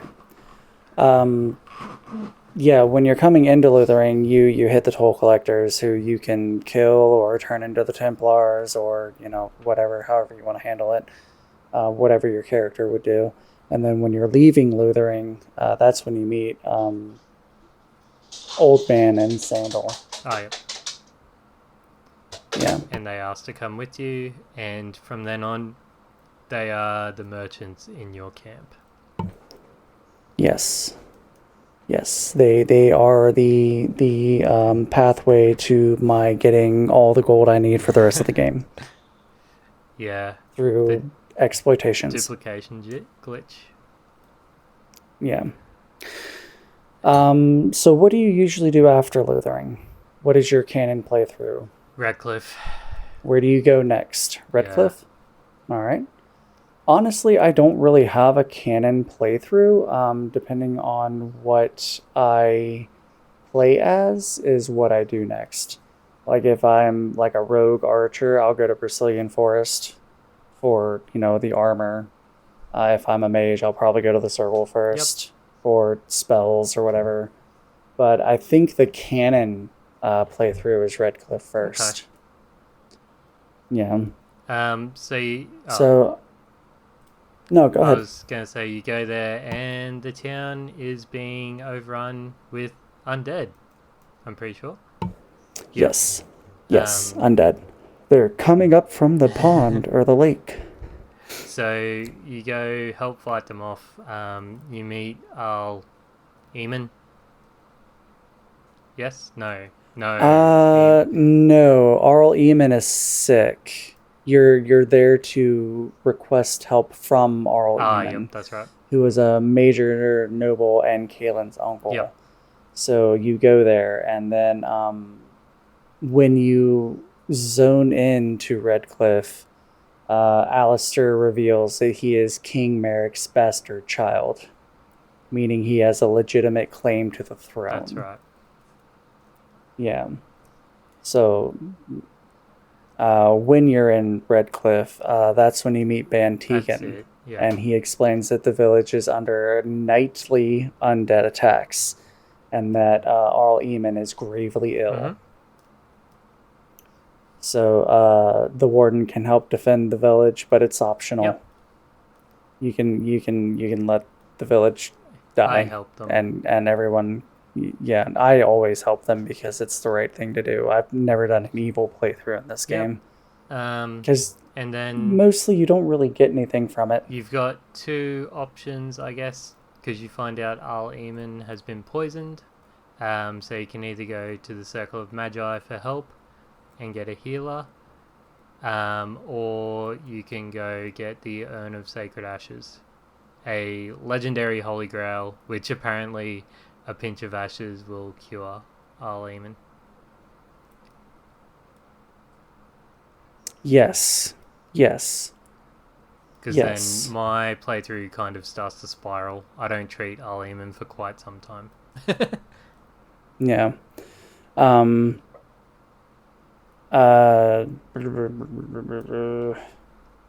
So while you're in Redcliffe, you can there are things that happen, but you wind up in Redcliffe Castle. Mm-hmm. Tegan provides you a secret route from the windmill, and then while you're in the dungeon, because that's where the secret route pops up and is in the dungeon, and that's where you find Jowan, who is a mage tied to everything. He apparently tutored Connor in secret, so Connor wouldn't be sent to the circle. For a little bit of backstory, Connor is Arl Eamon's son, his mother found out that he had some aptitude for magic, and she freaked out and started, reaching out to mages who could tutor her son in private so that no one would know. Because if you show an aptitude for magic, you have to be sent to the circle so that you can be properly trained. And his mother didn't want that to happen. So while you're talking to Jowan, you can get him to admit that he poisoned Arl Eamon on Logain's orders. And then Connor tried to save his father and got possessed by a desire demon. Yep. So you can execute or spare Jowan. You can spare him so you can help later. And then you head up to the throne room. And Connor is there. He's basically playing puppeteer with Ban Tegan. And he controls the forces in a fight. Tegan is freed and Connor escapes. And so now you have to choose how to deal with Connor. You can kill him to expel the demon, which is the only way people believe to expel demons in this world. If Jowan lives, you can do a blood magic fade ritual that saves Connor but requires a blood sacrifice. Isolde, his mother, offers herself as the sacrifice. Or you can go to the Circle of Magi for a safer fate solution that avoids death but requires leaving and returning. That's what I do. Yeah. I always sacrifice Isolde. Good, because she's fucking annoying. Tegan! Yeah, and she's a terror. Memorable line. And yeah. She's a Norwegian mail order bride. Yeah. So you do the fade ritual. You save or kill Connor. I usually choose to save him because reasons later on down the games. And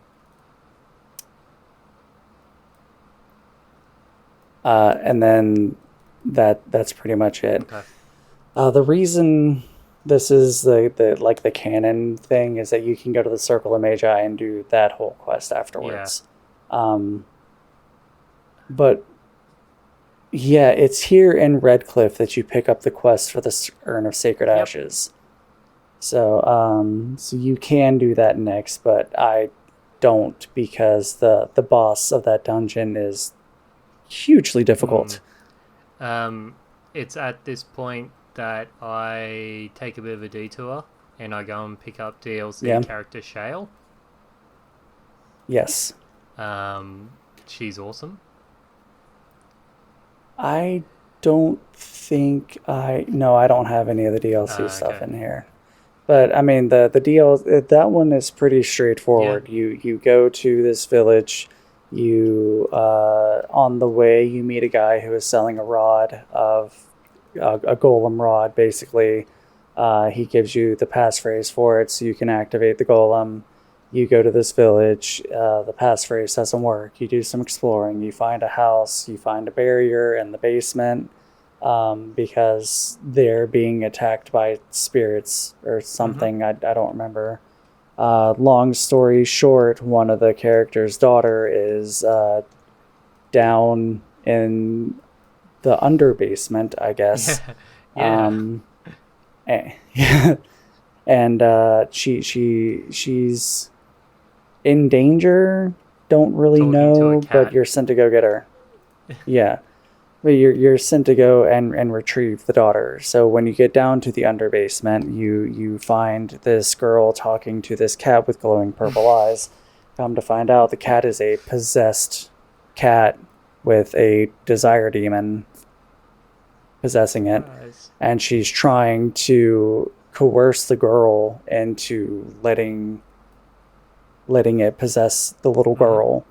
So when you get down there, you can either fight the demon, you can let it possess the little girl and not say anything to the dad and just let that whole thing just play out as it will. or Do a bunch of annoying puzzles, which is well, bad for the I actually did movement in this game. yeah, And like it yeah. spelled the demon. Yeah, the puzzle in question is like one of those, I don't know what it's called, but it's like you have a bunch of tiles that you have to slide around and make a shape or something. It's kind of like one of those, except you're trying to get like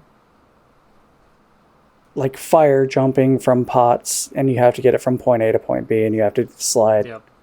different things around to do that, and then that will free the demon and keep the girl safe.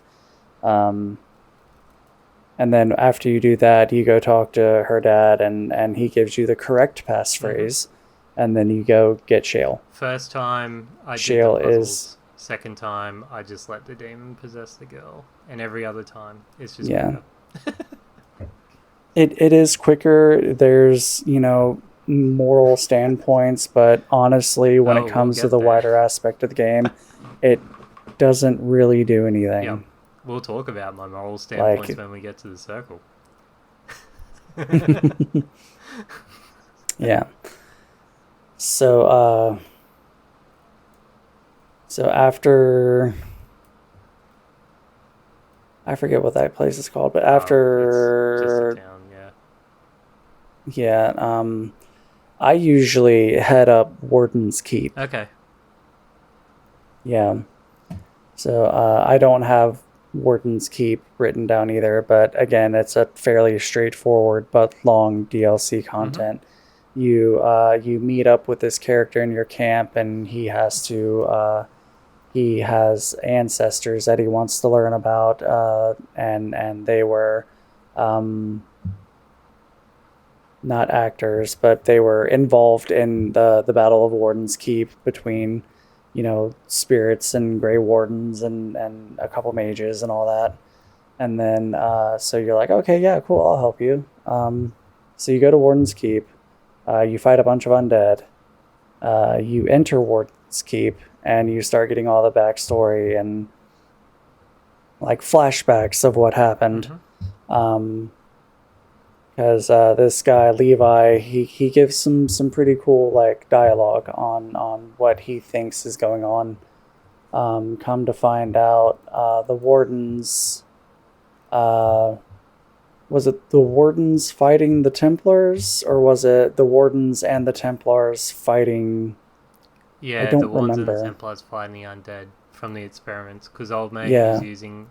Oh, that's right. Yeah, Is that the old Avernius? man was doing Avernus, I Yeah. think. Avernus, something like that. Yeah, the robes of Avernus you get from him. Very good blood mage robes if you're doing a blood mage run. So Avernus was a blood mage, and he was doing experiments on humans and creating abominations. The Wardens and the Templars were there to stop it. Come to find out, they all got possessed? No, just the Warden got possessed. The Warden was the Levi Dryden's ancestor. So you could talk to her, and you could either fight her, or you could side with her to kill the blood mage, or you could...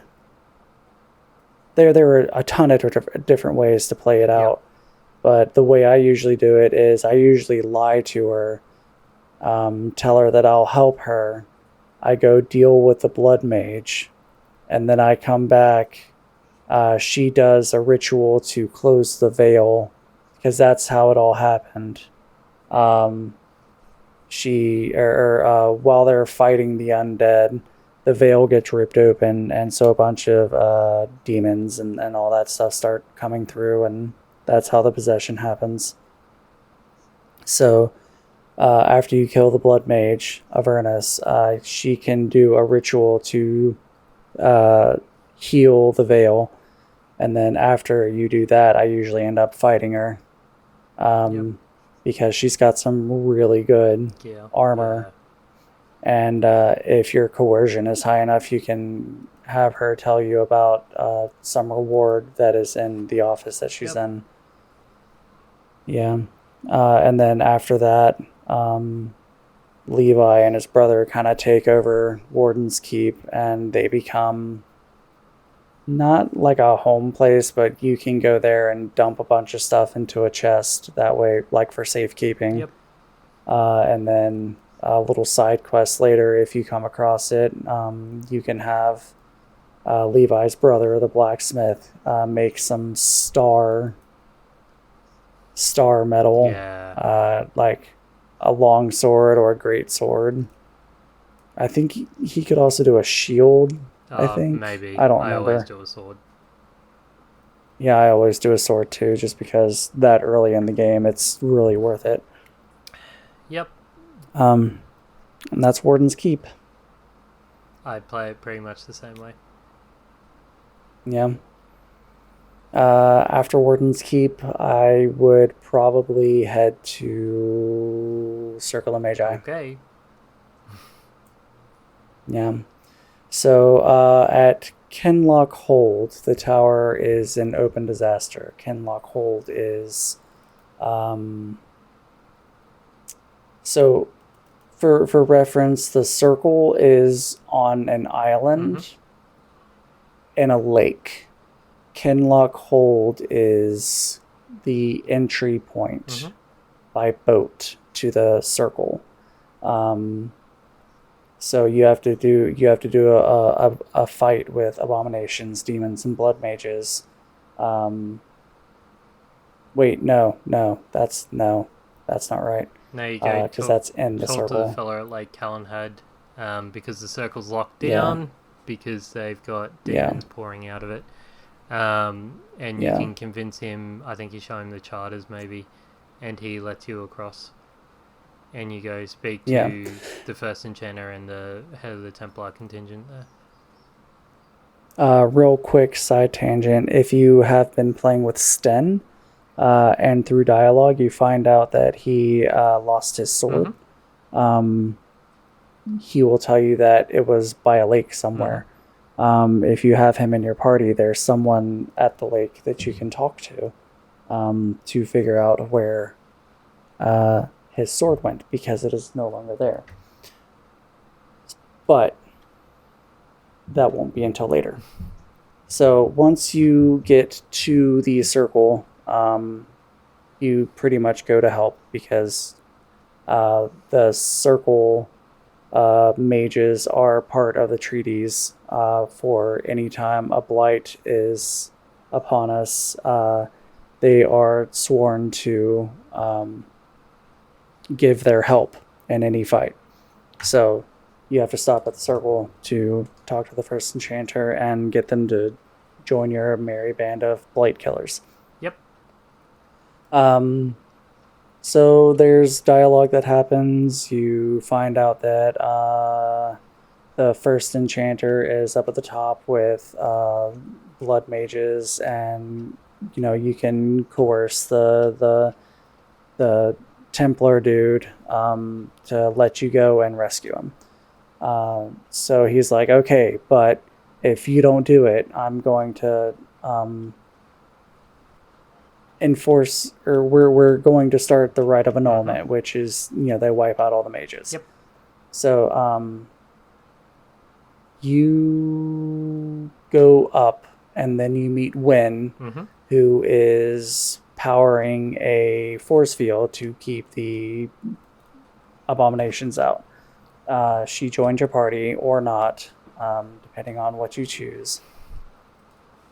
And then you make your way up towards the top of the tower. Eventually you meet a sloth demon, and you come to everyone's favorite part of this game, which is the Fade. Where you meet Nile. Oh, yeah, that's right. That's it. That is Gideon Emery. Yeah. So you meet Nile, and you learn what happened. Uldred tried to bargain with Loghain, then turned to demons, and he became a proud abomination and caused the tower to collapse. The warden rescues the companions from the nightmares. You kill the sloth demon. You take the litany of Vendrala from Niall's corpse. Then you go up to the final floor. I hate the circle because of how long it takes. Yeah. Not because of the fade. It's just it's like 4 floors, and it's just a pain. But anyway, you go up to the final floor. You see Uldred in the harrowing chamber. You fight him. You have to keep an eye on the first enchanter to save him. Yeah. Otherwise, he can die. So you use the Litany of Vendrala to stop him from turning other mages into abominations. Otherwise, they die, and that would be bad. And then afterwards, the warden decides to support the annulment and get Templars for the final fight, or to save the circle and get mages. If Irving dies, the Templars annul no matter what. So I'm assuming that's what you choose. Yep.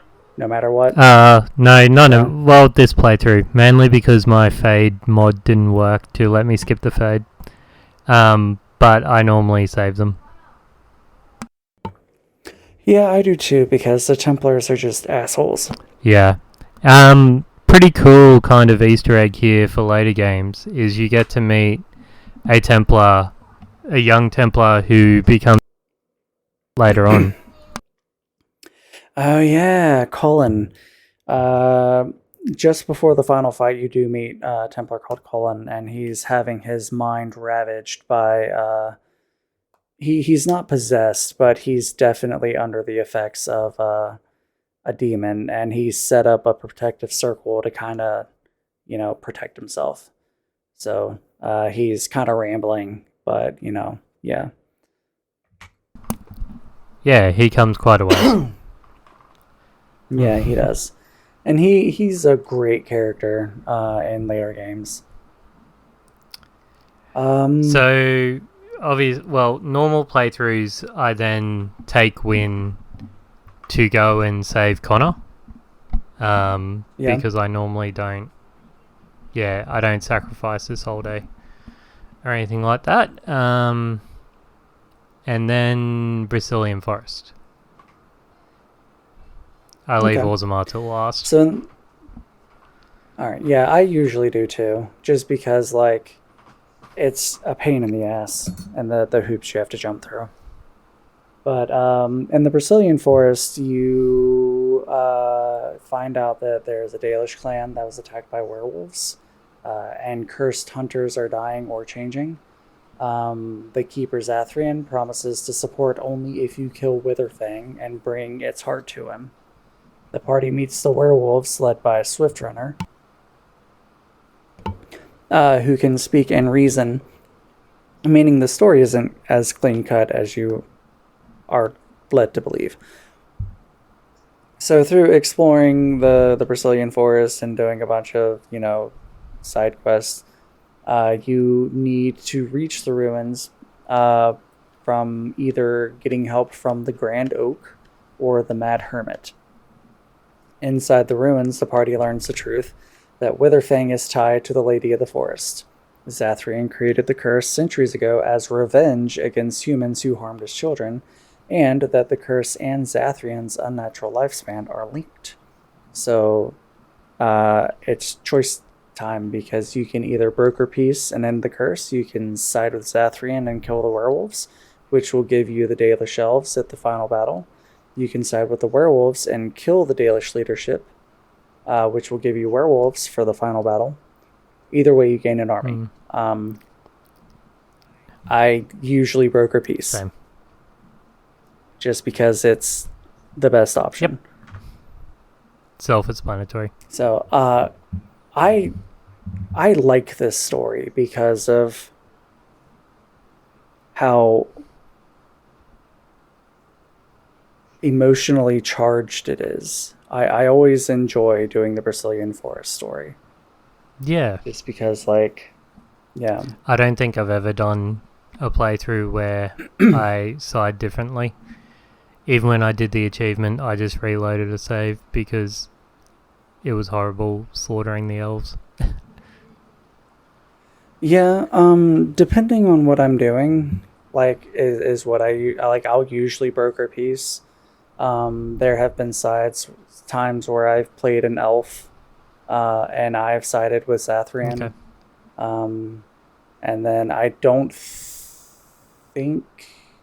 No, I have sided with the werewolves and killed the Dalish leadership because, like, Zathrian is a bastard. Like, he is just straight up evil. But, he's stuck in his ways, and, he can be persuaded to change, which is what anybody should do. Anyway, on to Orzammar. So, in Orzammar, you find out. Oh, no. Before you get to Orzammar, you come into this, like, foyer kind of place where it's outside of the main gate. And that's where you find the latter half of Sten's quest, which is finding his sword. Because the guy that was at Calenhead Docks sold the sword to this character, and you come across him outside of Orzammar. And then if Sten is there, it's a lot easier because you can just have Sten intimidate him into giving his sword back. Nice. Oh, wait. No, don't you dig up the sword? No. This guy, I forget his name, but this guy, he gives it to a dwarf in Redcliffe. I forget the dwarf's name, but he's one of the people that you can recruit to help out Redcliffe defend against a wave of enemies. So you can get Sten's sword in Redcliffe if you play your cards right. Yeah, because he's a dwarf that's in that far in the back house that's locked. Ah, yep. Yeah. So anyway, that concludes Sten's story quest. But when you get in there into Orzammar, you learn that King Indrin is dead with no successor, no dwarven army until that's solved. Which means you, as the warden, have to put someone on the throne. And it can either be Balin, who is progressive, ruthless, and utilizes dirty politics, or Harrowmont, who is honorable, traditional, politically weaker. To earn the support, you do political grunt work for them, and then both paths funnel to the real issue, which is the Carta in Dusttown. Then the Deep Roads to find Paragon Branca, because you need... the Paragon needs to endorse the new ruler. That's it. So, along the way, you can recruit Ogren, which is a really funny dwarven character, and Branca's estranged husband. And then you go down into the Deep Roads to find her diary and chase her trail to the Dead Trenches. Which, if I'm not mistaken, the Dead Trenches is where you find that weird fucking Darkspawn abomination thing. Brood Mother. Yeah, that's disturbing a little bit. And then you battle your way through Darkspawn and go deeper into the Deep Roads. And finally you get to the Anvil of the Void, where you confront Branca and Caridin. It comes down to a choice. Caridin wants to make golems by binding people into slavery, and Branca wants to use the anvil to reclaim the Deep Roads by any means necessary. You either have to kill the Paragon if you pick a side, you kill the other Paragon and the survivor forges a crown. You give the crown to your chosen king and break the deadlock, and Orzammar mobilizes. If the anvil is preserved, you can get golems too at a moral cost. Don't have Shale in your party for that boss fight of killing the other Paragon. No. Yes, because she will turn against you immediately. Yep. and you have to kill her. Yes. And Sheila's funny. I learnt the hard way one time. Because she was like my tank, Yeah. and I'm like, I forgot to take her out of my party, and I'm like, God damn it. Okay. And then, yeah, once you get the crown, you go through and name your successor. You still get a final choice, even if you help the other one before that.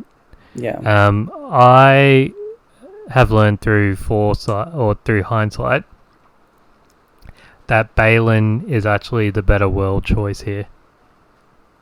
I normally went Harrowmount. Yeah, Harrowmount sounds good on paper, but Balin is the optimal choice. Yep.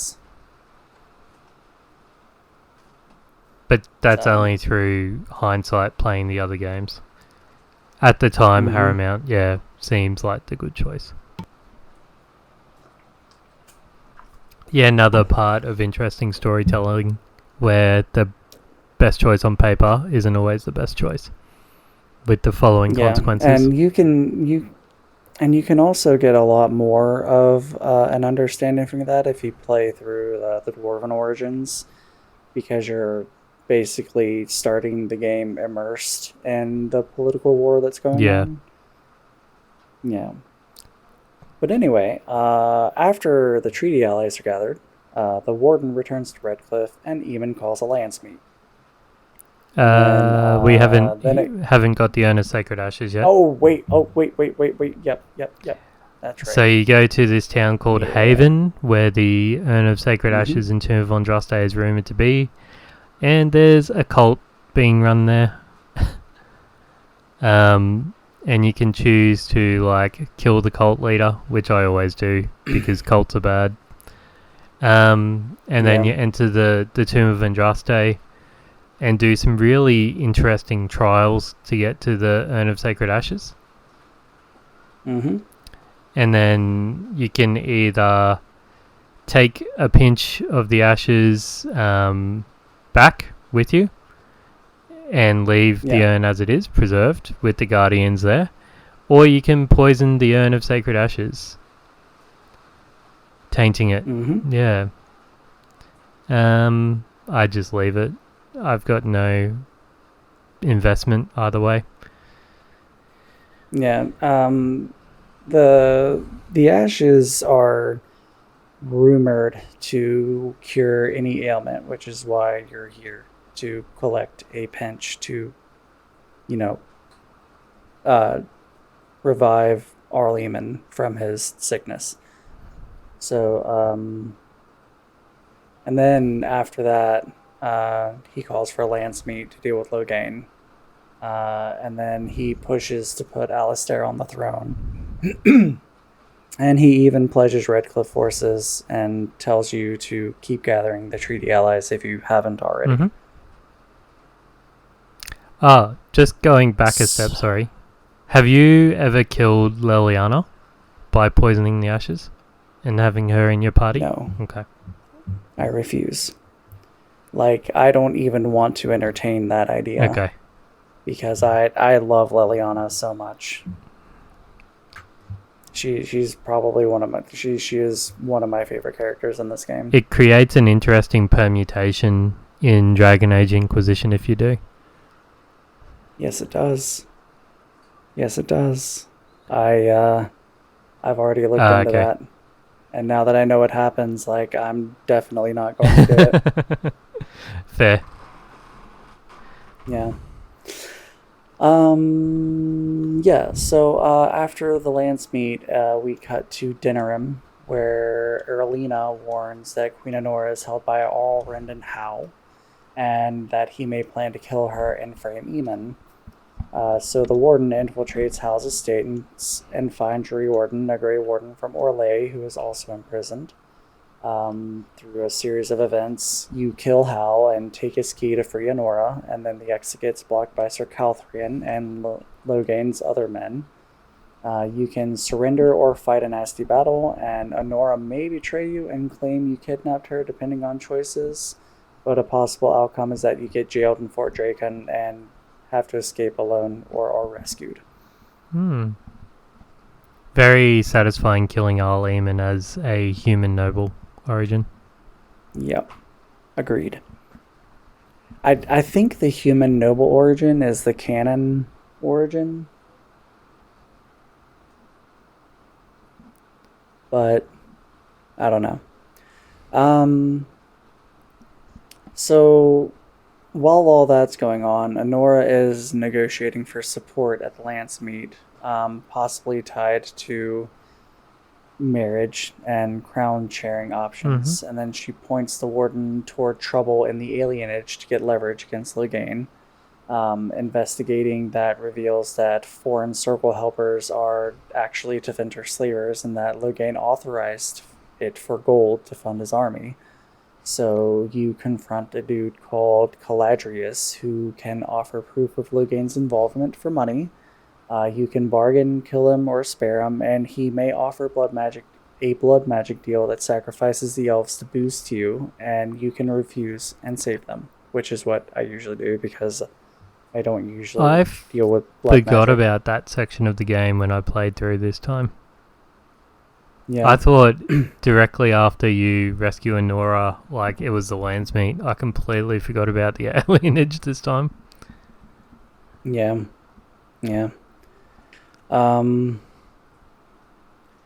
Let's see. In the Lancemeet, the nobles decide on who rules Ferelden. Logain argues nationalism and anti-Orlesian fear and wants the wardens executed. The warden counters with evidence and political groundwork, and if the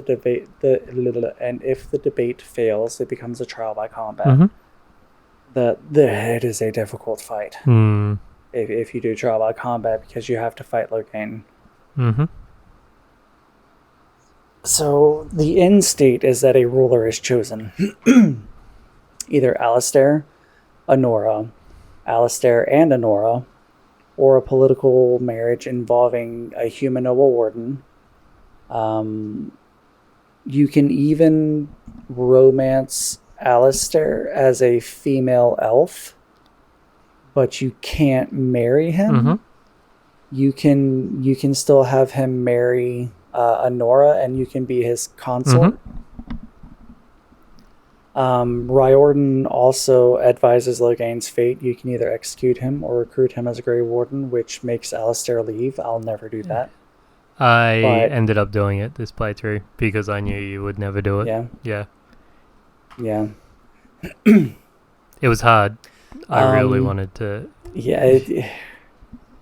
The only reason that I would do that is the choice in Inquisition.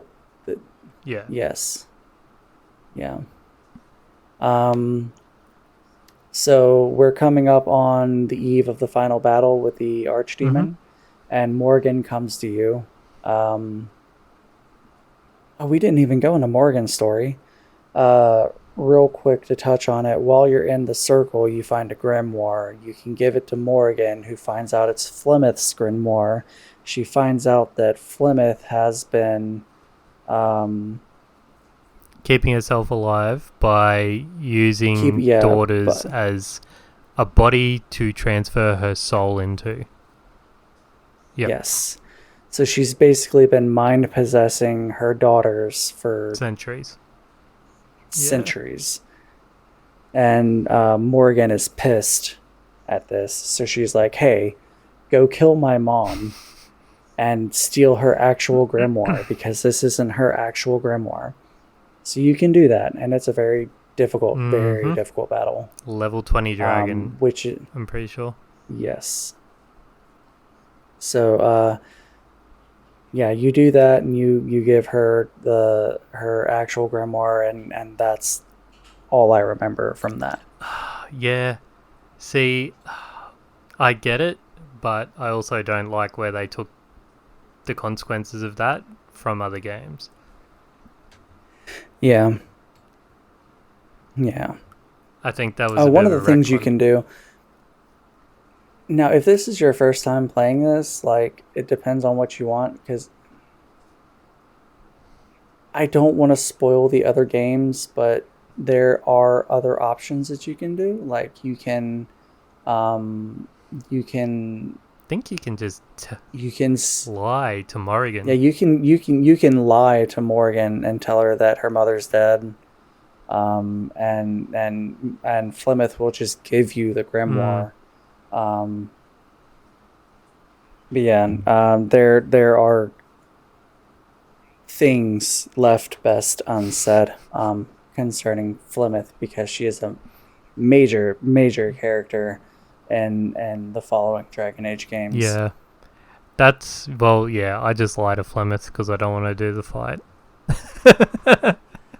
I usually try to do the fight. I think the most fun I had in that fight was when I did a healer run and I was the party healer, because I was just sitting there spamming Casting heals revive the and entire heal, time. yep.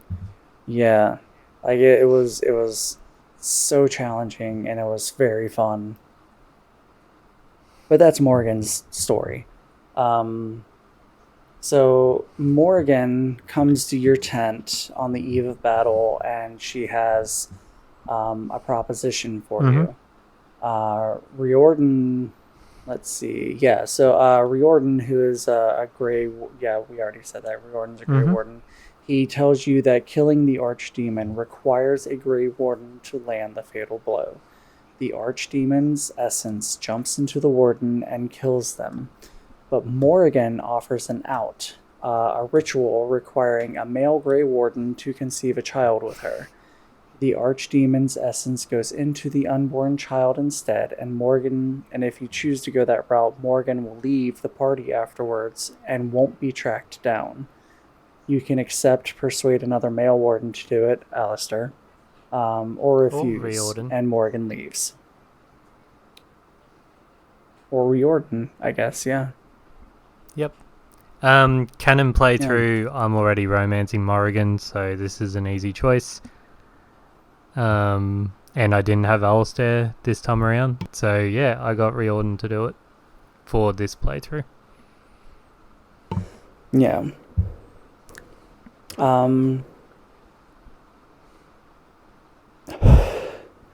I think in my canon playthrough, I'm a female Warden who marries Alistair. Okay.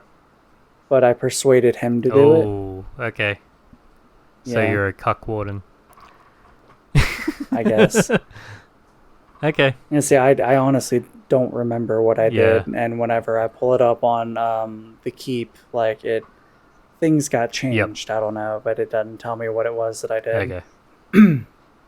And then you go into the final battle of Denerim, where the Horde attacks Denerim and not Redcliffe. Hold on.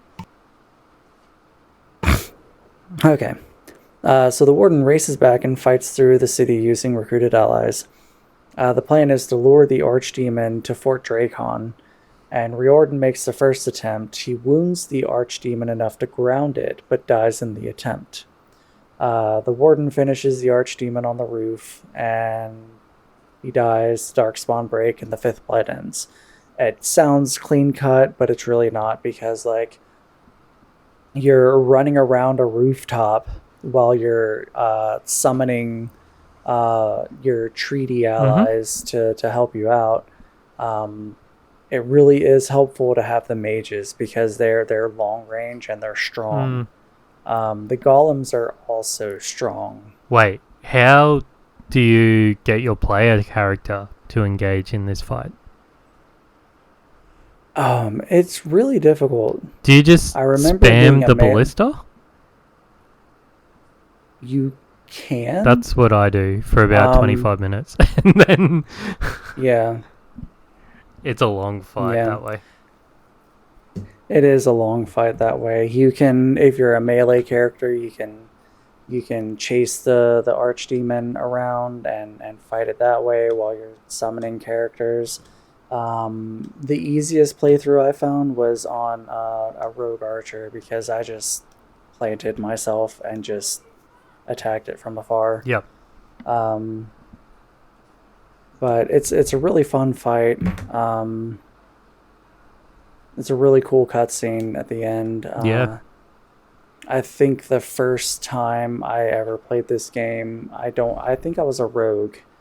and I sacrificed myself to kill the archdemon. I did, because But I through- sacrificed the circle and got Loghain to join the Grey Wardens.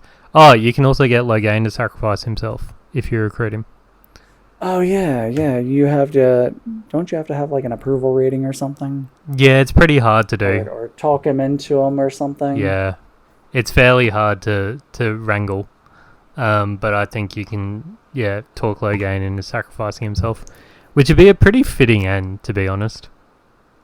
It would be. It would be. Or you can sacrifice him to a spider demon. Either one. But that's it for the story of Dragon Age Origins. Yep. It's a long one. It's a doozy, but it's worth every second. Yeah, we missed a lot, just- but just go play it. Yeah. If we went through every nook and cranny of this story instead of streamlining it, like, we would be here for another hour. Yeah, 100%. So, but